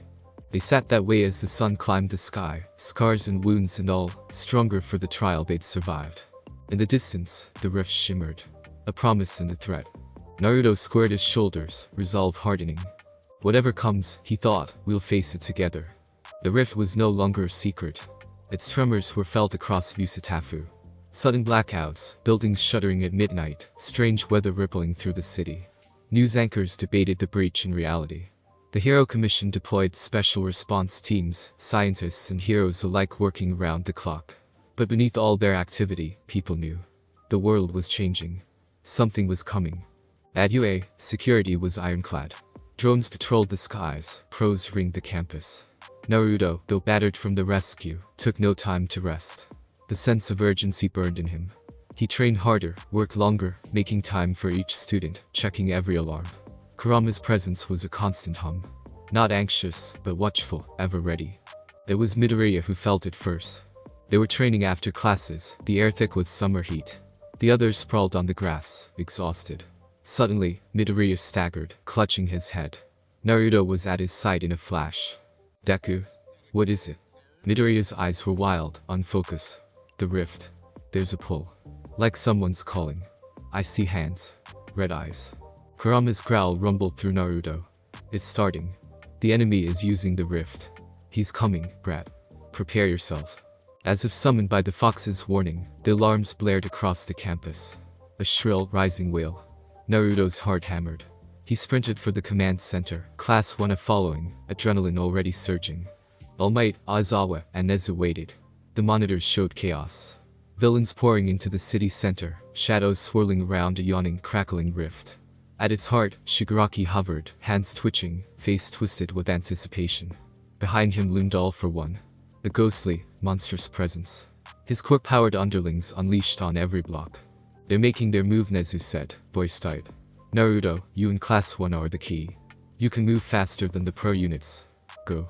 Defend the city. We'll back you up. Naruto nodded, determination cutting through his nerves. Let's move. He led the charge. Students at his heels, each filled with fear and fire.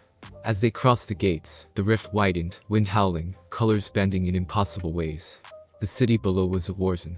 Villains sowing chaos, civilians fleeing, heroes stretched to their limits. Naruto deployed his clones in waves. Some for evacuation, some to coordinate with pros. He called Kurama's chakra, feeling the power fill him, and passed slivers of it to each student. Take it. Move faster, hit harder, heal quicker. Trust me. Bakugo grinned, sparks flying. About damn time. Todoroki shivered, steam curling from his skin. This feels incredible. Midoriya nodded, awe on his face. Thank you, sensei. They split into squads. Naruto, Midoriya, Bakugo, Todoroki, Uraraka leading. Their teamwork had never been sharper. Bakugo and Todoroki pushed through enemy lines, Quirk and chakra fusing in blazing storms. Uraraka and Iida led civilians to safety with Naruto's clones running interference. The main square was the crucible. There, at the base of the yawning rift, Shigaraki waited. Dabi's flames of blue wall, Toga flickering in and out of the fight, Twice and Spinner rallying their troops. All for One hovered in the breach itself, a monster of shifting shadows and unearthly malice. Naruto formed a battle plan in a heartbeat. Todoroki. Lock down the north side with ice. Bakugo. Break through Dabi's line. Midoriya, you're with me. We take Shigaraki. Uraraka, Iida, Asu, you keep the path open for evacuation. Everyone else, hold the flanks and protect the pros. Move. The city became a ballet of chaos. Bakugo erupted through Dabi's fire, his explosions igniting the sky. Out of my way, blue freak. He roared, trading blasts with Dabi, their battle a dance of light and destruction. Todoroki raised a wall of ice, containing the flames and buying time for heroes to recover. Uraraka and Iida shepherded civilians. Uraraka using her Quirk and chakra to float people across barricades, Iida running in and out at impossible speeds, guided by Naruto's clones. On the front lines, Midoriya and Naruto confronted Shigaraki. You can't stop me, hero. Shigaraki howled, his voice echoing through the rift. This world is broken. I will tear it down and rebuild it in my image. Naruto's eyes blazed. You think destruction is power? Real strength is building something that lasts. My friends, my students. We'll stop you. Kurama's chakra cloaked Naruto, orange and gold flaring like sunrise.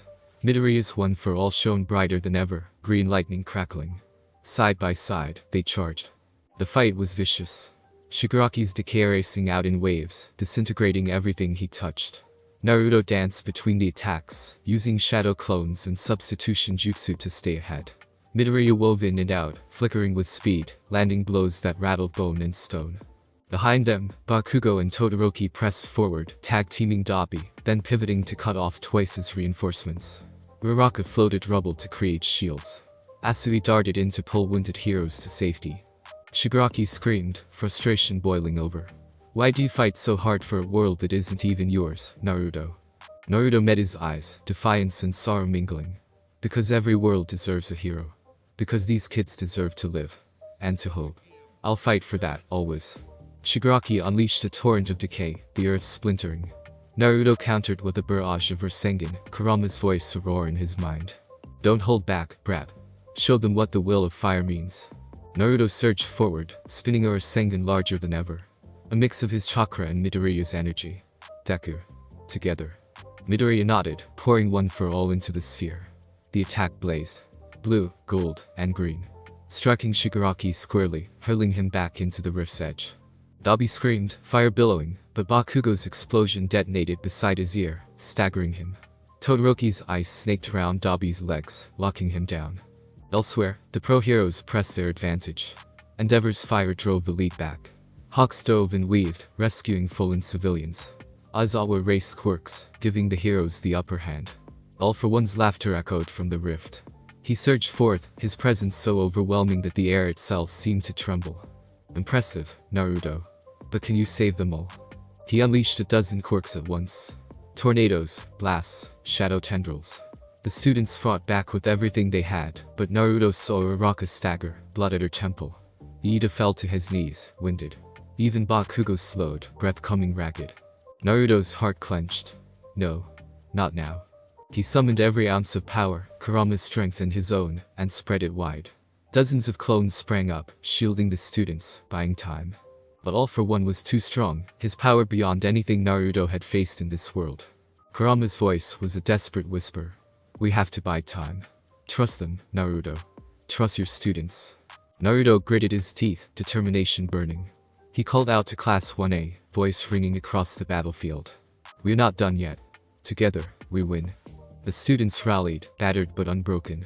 Midoria, bloodied, unleashed one for all at 100%. His power supercharged by Naruto's chakra.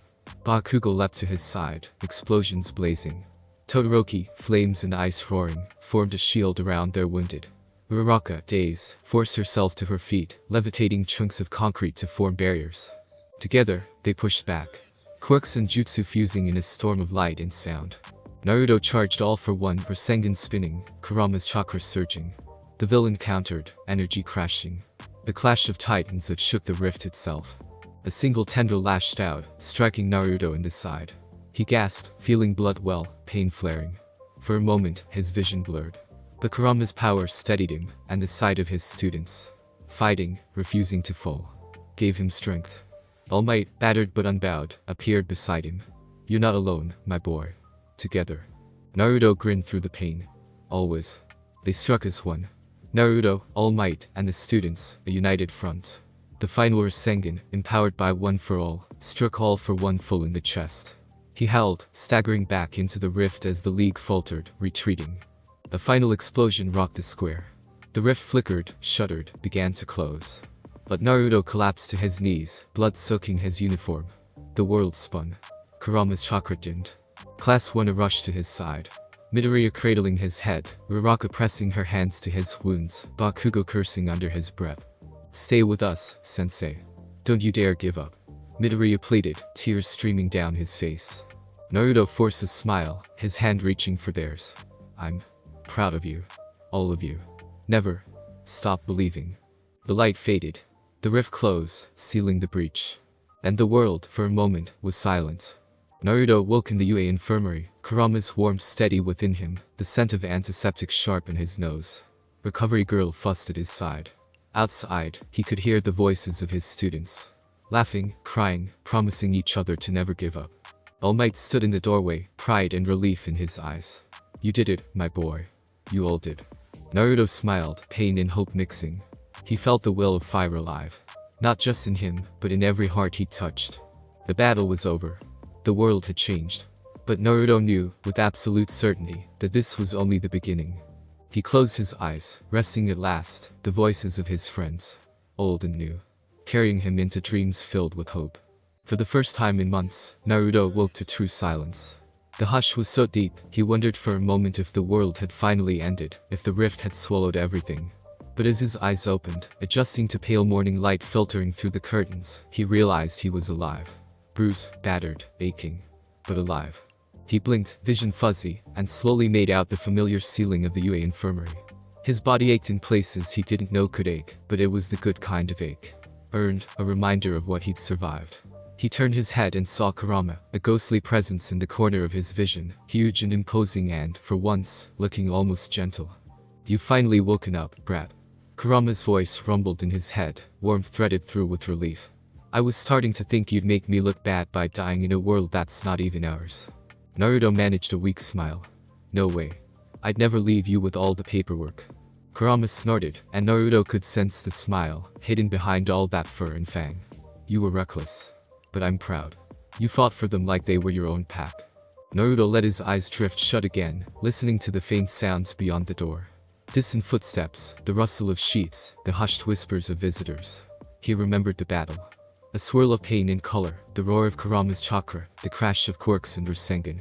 He remembered his students rallying, their faces tight with determination and fear and hope. He remembered All Might at his side, the rift closing, the darkness swallowing everything. A door creaked open, and Recovery Girl appeared, bustling over with her ever-present cane. "Well, it's about time, young man. You've been asleep for almost 3 days." She peered at him over her glasses, expression softening. "You did well. The city's talking about nothing else." Naruto tried to sit up, and immediately regretted it. Recovery Girl tutted, pressing him gently back into the pillows. "No heroics in here, please." He let himself relax, the exhaustion heavy but no longer suffocating.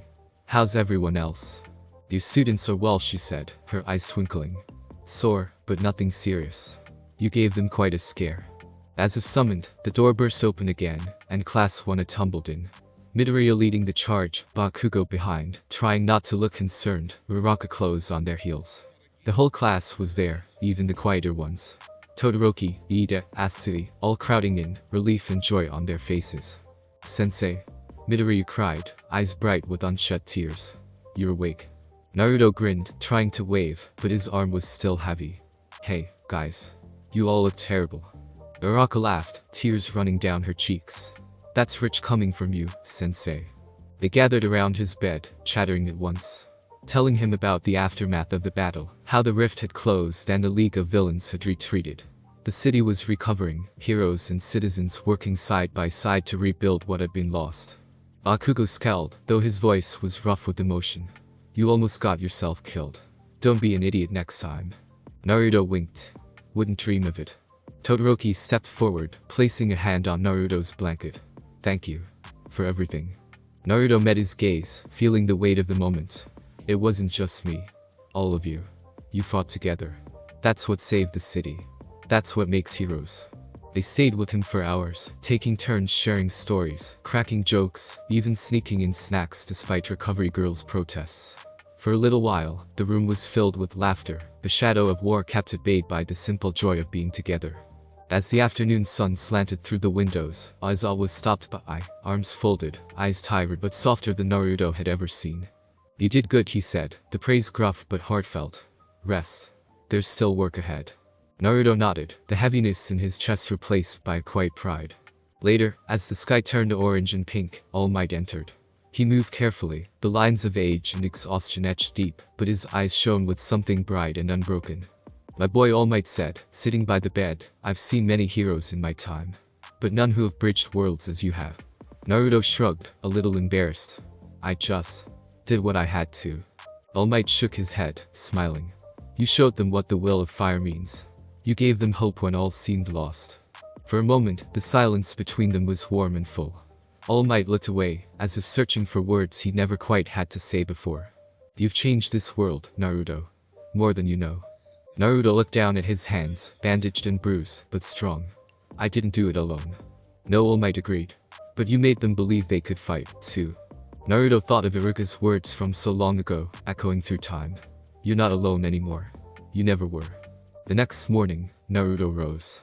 Slowly, painfully, but under his own power. He walked the halls of UA, greeted by cheers from staff and students alike. The campus was battered but alive, the spirit of hope burning brighter than before. He visited the training ground, where Class 1 was already hard at work, sparring and laughing and helping each other. Midoriya spotted him first, racing over with a wide grin. "Sensei, are you sure you should be out here?" Naruto laughed. "I can't let you all slack off while I'm gone." Bakugo huffed, arms crossed. "Who's slacking?" Naruto ruffled his hair, earning an indignant yelp. "Just making sure you remember teamwork." He led them through drills, a little slower than usual, but with a focus on unity. Pairing students who'd never worked together, pushing them to think not just as individuals but as a family. He told stories from Konoha, of missions that had gone wrong but had been saved by trust. The students listened, absorbing every lesson, every joke, every scrap of wisdom. At lunch, they picnicked on the lawn.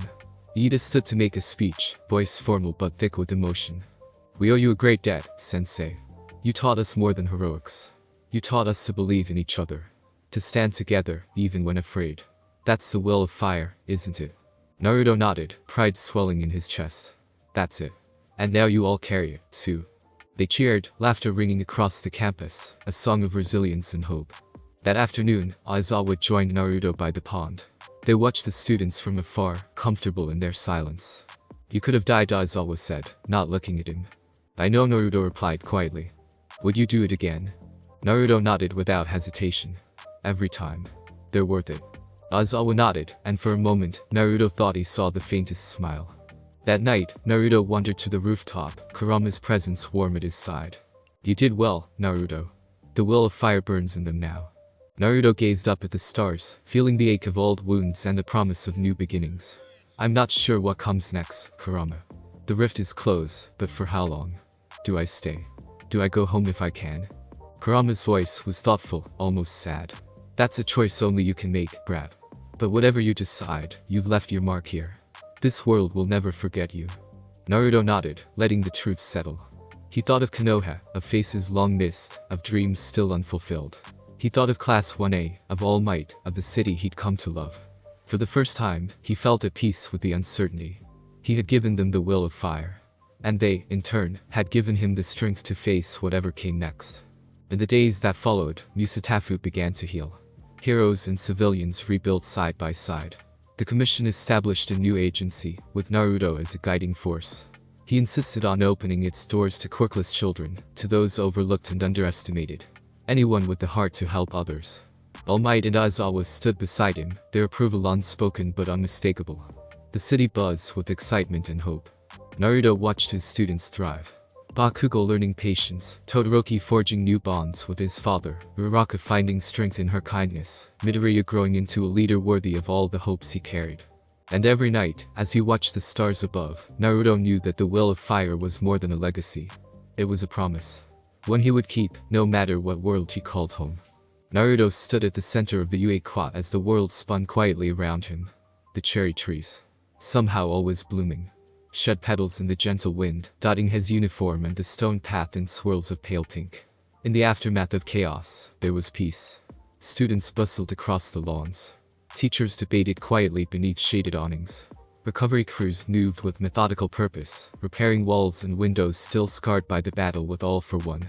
Yet Naruto felt oddly separate from the flow of things, as if the world was moving forward, while he remained rooted to the spot, uncertain. It had been a week since he'd left the infirmary. A week since the city had begun to heal, since hope, shaken but unbroken, had returned to Musatafu. The rift was closed, the League of Villains routed. But peace was never a guarantee. It was a gift, one you had to keep earning. He looked at the horizon, at the city beyond UA's gates. He thought of the students.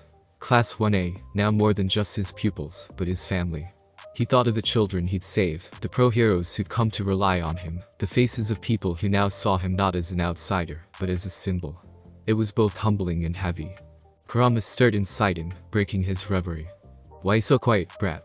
Naruto smiled a little. Just thinking, I guess. About what comes next. Don't overthink it. You've done good. Don't start doubting now. Naruto chuckled, then let the sounds of life fill him again. The shouts from a nearby soccer match, the chirping of birds, the ever-present thrum of possibility. It was then that he noticed All Might and Aizawa approaching, their faces solemn but not grave. Naruto All Might greeted, his voice carrying its usual warmth. Do you have a moment? Naruto nodded, joining them under the dappled shade of a tree. Aizawa gave a rare, almost smile. Come with us. They led him to the Hero Commission building, where Principal Nezu waited in a sunlit conference room.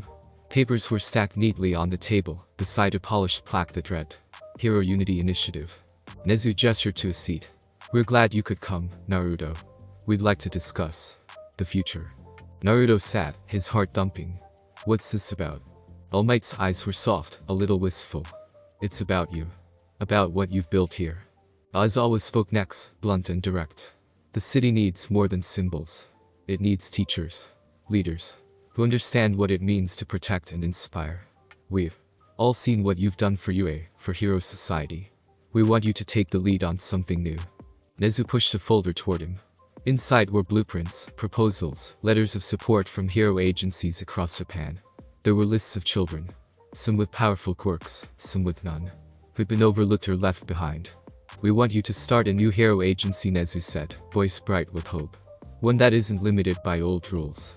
A place where all children, court or not, can learn to help others. To be heroes in their own right. Naruto's breath caught.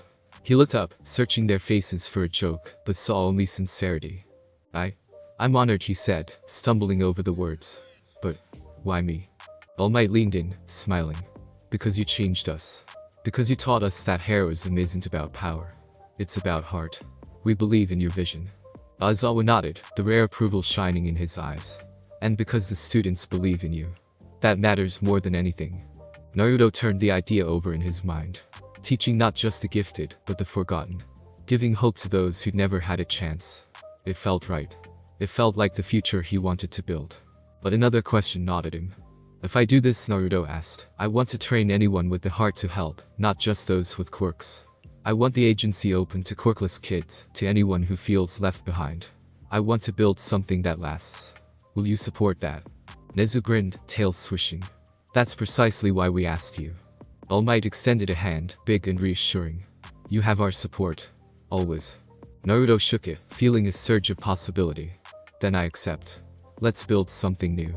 The news spread quickly. Naruto Uzumaki, hero from another world, the yellow-blue symbol, was founding a new agency. Reporters hounded him for interviews. Students speculated about what it meant. But more than the media frenzy, Naruto was moved by the flood of letters and emails that poured in. Children, parents, pro-heroes, even civilians writing to say they wanted to help. Some confessed their fears of being left out, of never fitting in. Others offered resources, time, encouragement. At first, Naruto felt overwhelmed by the scope of it all. Could he really change a society so bound to tradition? Could he build a legacy that would last beyond battles and headlines? He went to All Might that night, the city's glow painting the sky beyond the windows. I'm scared, Naruto admitted, honest and small in the vast apartment. What if I fail them? All Might sat beside him, offering tea. You'll make mistakes. We all do. But the fact that you care. That's what sets you apart. Lean on us. You're not alone. Naruto nodded, holding the cup between his hands. I want to give them what Iruka gave me. What Jiraiya gave me. What you gave this world. All Might smiled, his eyes glistening. Then you already have. The next day, Naruto called a meeting with Class 1A. He explained the new agency, the vision. Heroes for all, hope for all, regardless of power. The room was electric with excitement and questions. Midoriya's hand shot up. Sensei, will you let us help? I mean, maybe not as teachers, but... Naruto smiled. Of course. I want you all to be the first to welcome the new students. To show them what it means to work as a team, to care for each other. Bakugo, feigning disinterest, muttered, don't expect me to babysit. But Uraraka elbowed him, grinning. You'll be great with the kids. Especially the ones who like blowing things up. Todoroki, quiet as always, said, it's what heroes should be. Helping everyone, not just the strong. Naruto felt a wave of gratitude. Thank you. All of you. Later, as word spread, UA faculty reached out. Midnight offering to teach self-defense, Present Mick volunteering for public speaking, Cementus for community outreach. Even Aizawa, ever the skeptic, signed on as an advisor. Nezu oversaw the logistics, securing a building near UAA former community center. It was soon buzzing with activity. Painters, carpenters, volunteers transforming it into a space of light and color, filled with laughter and hope. Naruto spent days greeting every child who arrived. Some came shy and uncertain, others bursting with energy. He saw pieces of himself in all of them. The loneliness, the hunger for acceptance, the fire to prove themselves. He spent hours with the quirkless kids, listening to their dreams. One girl confessed she wanted to save people, but had been told she never could. Naruto knelt beside her, eyes kind. Being a hero isn't about power. It's about never giving up. About lifting others when they fall. If you have that, you're already a hero in my book. Word spread. More children came. Some with quirks, some without. Some bullied, some isolated, some simply searching for a place to belong. Naruto welcomed them all, creating new classes. Rescue, teamwork, first aid, even cooking and problem solving. The pro-heroes who joined brought their own lessons. Midnight taught courage. Cementus, creativity. Aizawa, vigilance. All Might dropped by often, offering encouragement and tales of past battles. The walls became lined with photos, drawings, words of hope. The agency's motto, written above the doors in bold red letters, was simple.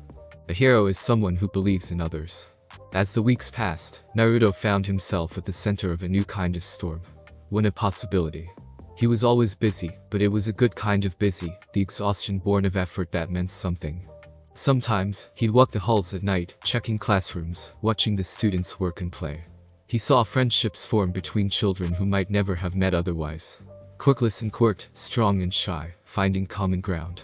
One evening, after a day of training, Naruto lingered in the new agency's garden, watching fireflies drift among the flowers. Kurama stirred, voice quieter now. "You've made something beautiful here, Brad. Not bad for a knucklehead." Naruto smiled, letting the peace settle into his bones. "Thanks, Kurama. Couldn't have done it alone." He thought of Konoha, of his teachers and friends. He thought of this new home. Of Class 1A, of All Might and Aizawa, of the students just finding their own light. He felt, for the first time since arriving in this world, that he was exactly where he was meant to be. In the months that followed, the agency thrived. Students graduated to hero internships, new children filled the halls. Some parents, once skeptical, became volunteers, sharing their own skills. The city's heroes stopped by for visits, sharing wisdom and encouragement. Even Endeavor, once so rigid in his ideas, visited one day, watching a training session.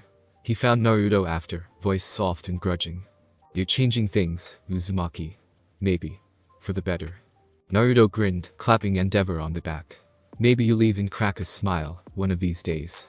Endeavor just huffed, but there was the ghost of a smile as he left.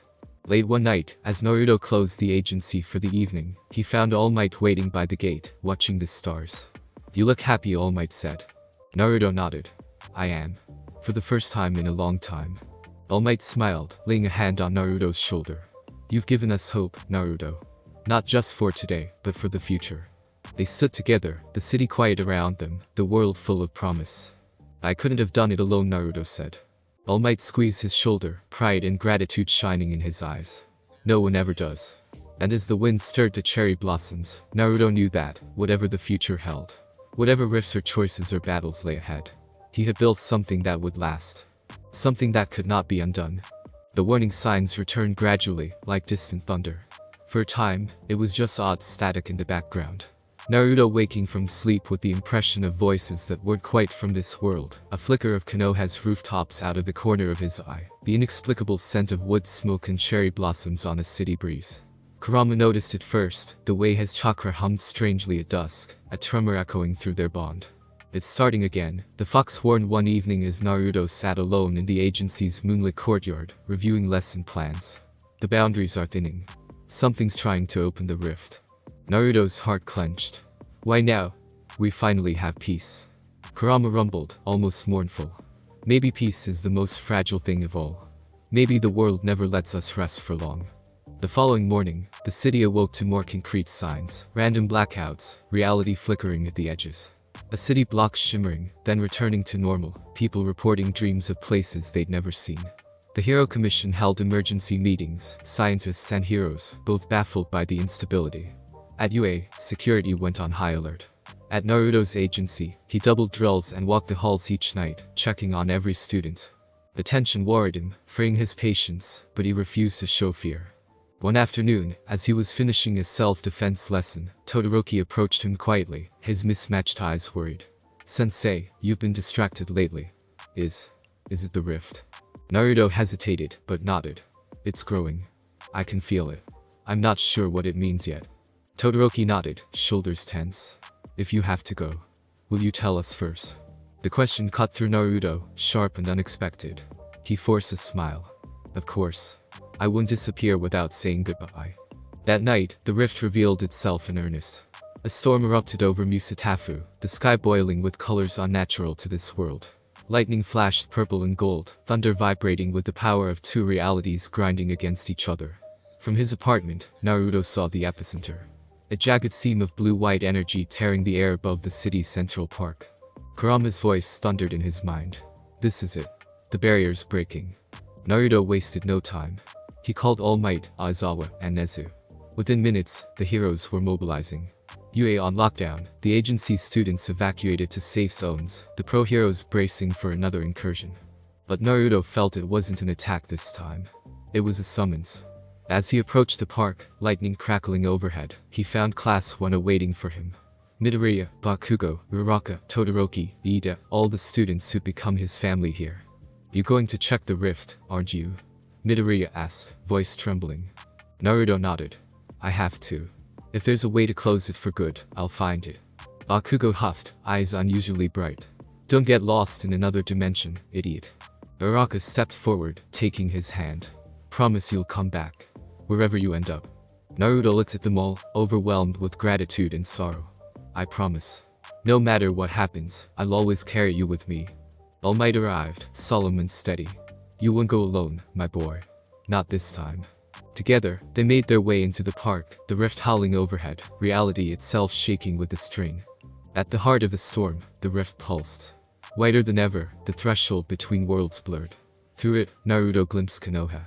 The Hokage monument, the tiled roofs, the faces of friends he hadn't seen in what felt like a lifetime. Sakura. Kakashi. Even Sasuke, leaning against a lamppost, eyes shadowed but unmistakably familiar. Kurama shuddered within him. Our world calls to us, Naruto. The chance to go home. It's right there. Naruto stepped closer, every cell in his body aching with longing. The possibility of home. Of returning to the life he'd built, to the people who still waited for him. Was almost too much to bear. But as he reached for the threshold, he felt another tug. The faces beside him now. Midoriya, hope burning bright in his green eyes. Bakugo, fists clenched, pride and vulnerability warring on his face. Uraraka, blinking back tears. Todoroki, silent and steady. All Might, proud and trusting. The students behind them, the city that had learned to believe in him. Naruto hesitated, the choice splitting him in two. Kurama's voice was gentle. You can't live in two worlds, brat. You have to choose. Where does your will of fire burn brightest now? Naruto closed his eyes, searching his heart. Memories flooded him. Iruka's gentle praise, Jireya's wild laughter, Hinata's shy devotion, Konohamaru's unshakable faith. But woven through them, new threads. All Might's kindness, as always trust, the hope and courage of a class that had once seen him as a stranger, and now called him family. He turned to his students, tears in his eyes. I don't know what to do.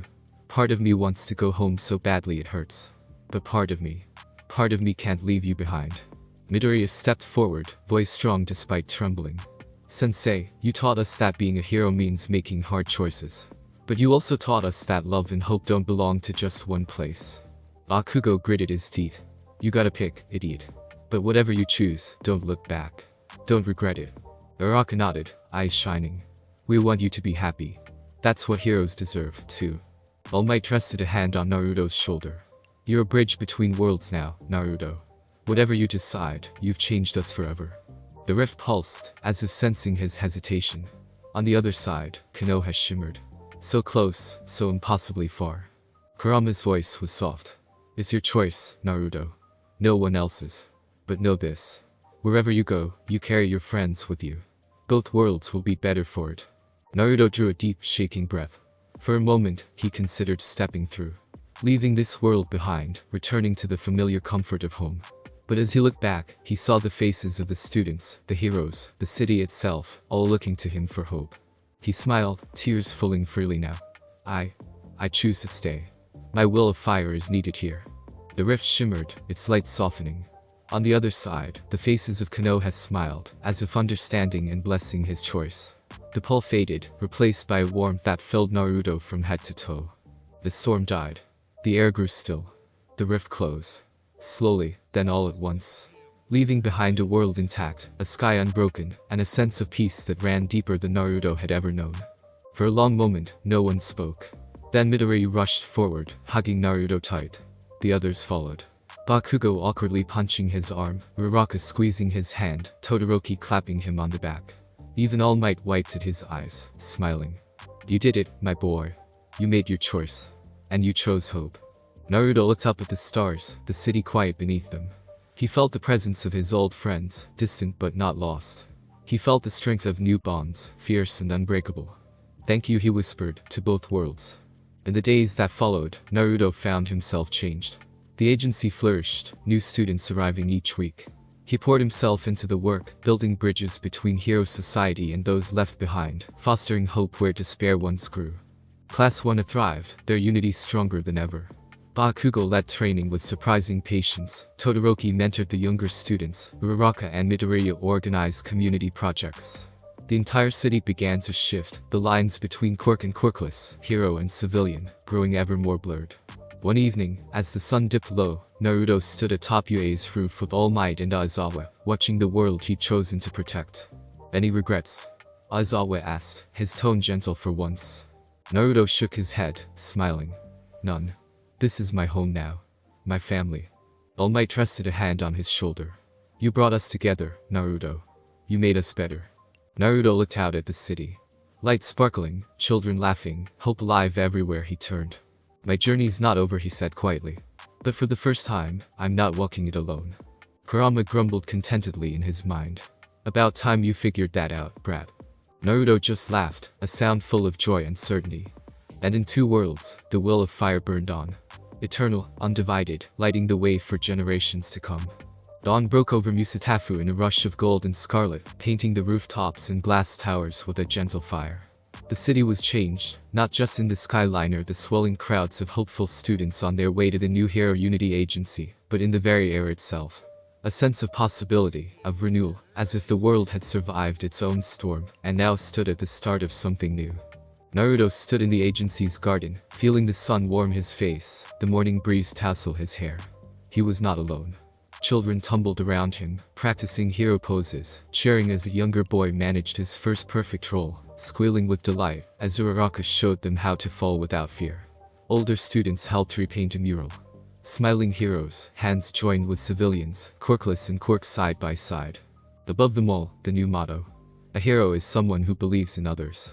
It was everything Naruto had hoped to build. And still, he felt the echo of the choice he'd made at the rift. The bittersweet ache of leaving Konoha behind, the pride and wonder of finding a new home here. He wandered the garden, soaking in every voice, every hopeful shout. Bakugo was coaching a squad of rambunctious teens, barking orders, but softer than he'd ever admit. Todoroki supervised a group working together to build a rope bridge, offering quiet advice and the occasional wry smile. Midoria darted from group to group, encouraging, laughing, answering questions. Never quite the lost, anxious boy he'd been, but the hero he'd always dreamed of becoming. Uraraka and Ida led the youngest children through team-building games, their laughter floating on the breeze. Naruto felt Kurama's quiet contentment. You did it, brat. Even without chakra, you lit a fire that won't go out. He smiled, the fox's warmth mingling with his own. I didn't do it alone, Kurama. That's the point. He thought of his first days in this world. The confusion, the loneliness, the fear that he'd never belong. He remembered his own words, spoken so long ago beneath the Hokage monument. I won't run away. I never go back on my word. That's my Nindo. Now, the words held new weight. They belonged to everyone who stood with him here. The agency's grand opening was more than a ceremony. It was a celebration for the city. Families, pro-heroes, news crews, and students gathered in the white courtyard.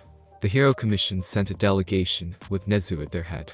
Principal Nezu delivered a speech full of wisdom and dry wit, and even Endeavor offered a stiff grudging welcome, his praise carefully measured but deeply felt. All Might took the stage, his voice still strong even if his body was changed. We stand here today on the shoulders of a hero who taught us that power alone does not make a hero. Hope, kindness, and courage. That's what truly saves the world. When it was Naruto's turn, the crowd's energy pulsed with anticipation. He felt every eye on him, the weight of expectation and hope. He paused, thinking of Konoha, of the faces who had shaped him, of the new friends who now shared his journey. He spoke from the heart, as he always had. Back home, I used to think, being a hero meant standing alone. Being the strongest, the bravest, never letting anyone see you scared. But I was wrong. Real strength isn't about fighting by yourself. It's about standing together, lifting each other up, never giving up on the ones you care about. Even when the world tells you to. He looked down at the children in the front row, some with quirks blazing, others with no power at all, except for their determination. Each of you has something no one else does. A heart that wants to help. Don't let anyone tell you that doesn't matter. You're all heroes to me. He raised his hand, holding up his Konoha headband. I carry my old world in my heart. And now, I carry all of you too. Wherever I go, I'll always believe in you. The applause was thunderous. Naruto felt a wave of emotion so powerful it left him breathless. As the ceremony ended, the agency's doors were thrown open, welcoming a new generation of hopefuls. Quirkless, quirked, wounded, joyful, lost, and found. The future wasn't guaranteed, but it was theirs to make. Days turned to weeks, and Naruto found a rhythm. He balanced teaching, leadership, and his own training. Always striving, never resting on what he'd already built. The agency became a second home to many, a place where differences became strengths, and old wounds were healed by new friendships. One morning, Aizawa found Naruto meditating beneath the cherry trees. "You're settling in," Aizawa observed, folding his arms. "They trust you." Naruto grinned. "I trust them, too. That's what makes it work." Aizawa sat beside him, letting the silence stretch. "You changed us, you know. Changed me. I used to think hope was for the naive. Now, I see what it can do." Naruto glanced at him, eyes shining with gratitude. "Hope got me through a lot of dark days. Sometimes, it's all you have." Aizawa nodded, and that was enough. Sometimes, Naruto felt the tug of the old world. A sudden memory of ramen at Ichiraku, a dream of running rooftops with Sasuke, a longing for Hinata's quiet strength. But now, the ache was gentle, softened by the certainty that he was needed here, that he had chosen well. Kurama was always there, the guardian of his heart. "You could still go back, brat," Kurama mused one evening as they watched a summer storm roll over the city. Naruto shook his head. "Not anymore. My path's here. You grew up, Naruto. I'm proud of you." Naruto smiled, tears prickling his eyes. "Thanks, Kurama. I couldn't have done it without you." The agency's influence grew. Pro-heroes stopped by to mentor. UA sent teachers for special classes. Even the commission began to change, opening up support for quirkless programs and community outreach. Parents once fearful for their children's futures, now brought them to Naruto, trusting him to see the best in them. Class 1 thrived, too. Midoria, ever the scholar, developed new methods of integrating jutsu and quirk control, teaching his discoveries to younger students. Bakugo became an unexpected mentor. Tough, unyielding, but fiercely protective. Todoroki led workshops on teamwork and self-acceptance. Uraraka spearheaded a citywide project to help children with trauma, inspired by Naruto's example. At the first anniversary of the agency's founding, the city held a festival in Naruto's honor. Lanterns bobbed along every street, fireworks burst over the skyline, and the agency's garden filled with laughter, food, and music. Children from every background, once lost, now found, ran to Naruto, hugging him, shouting thanks, offering drawings and gifts. All Might pulled him aside, smiling whiter than Naruto had ever seen. "You did it, my boy. You created a legacy." Naruto blushed, scratching his head. "I just tried to help. That's why it worked," All Might said softly. "You led with your heart." Late that night, as the last lanterns flickered, Naruto stood on the agency's rooftop, Kurama a comforting presence inside him. The city sparkled below, full of stories yet to be written. He felt the old ache for Konoha. Never fully gone, always bittersweet. But now, it was joined by the warmth of new bonds, a chorus of voices echoing his own. He closed his eyes, feeling the will of fire alive not just in him, but in every life he touched. "You did good, brat," Kurama whispered. "What now?" Naruto thought of all the children asleep in the dorms, the heroes in training, the city rebuilding. He thought of his own never-ending journey. The promise to keep moving forward, to never give up. "We keep going," Naruto whispered. "We build a world worth believing in. And if another rift ever opens, I'll be ready. Not just as a ninja, but as a hero who stands with his family." He opened his eyes, watching the first light of dawn burn away the dark. Down below, Midori rallied the early risers for a morning run, Bakugo shouting for them to hurry. Todoroki was already in the garden, helping a small child with meditation. Uraraka and Iida joined hands, leading the youngest in laughter. Naruto watched them. His family, his legacy. And felt hope burn brighter than ever. The world would never be perfect. There would always be shadows, always be rifts. But with every step, every hand joined in kindness, every heart refusing to give up, the will of fire would blaze anew. Naruto tied his old Konoha headband around his arm. A reminder of where he'd come from, and a promise to the world he'd chosen. He stepped forward, ready for whatever came next. Because a true hero's journey never really ends.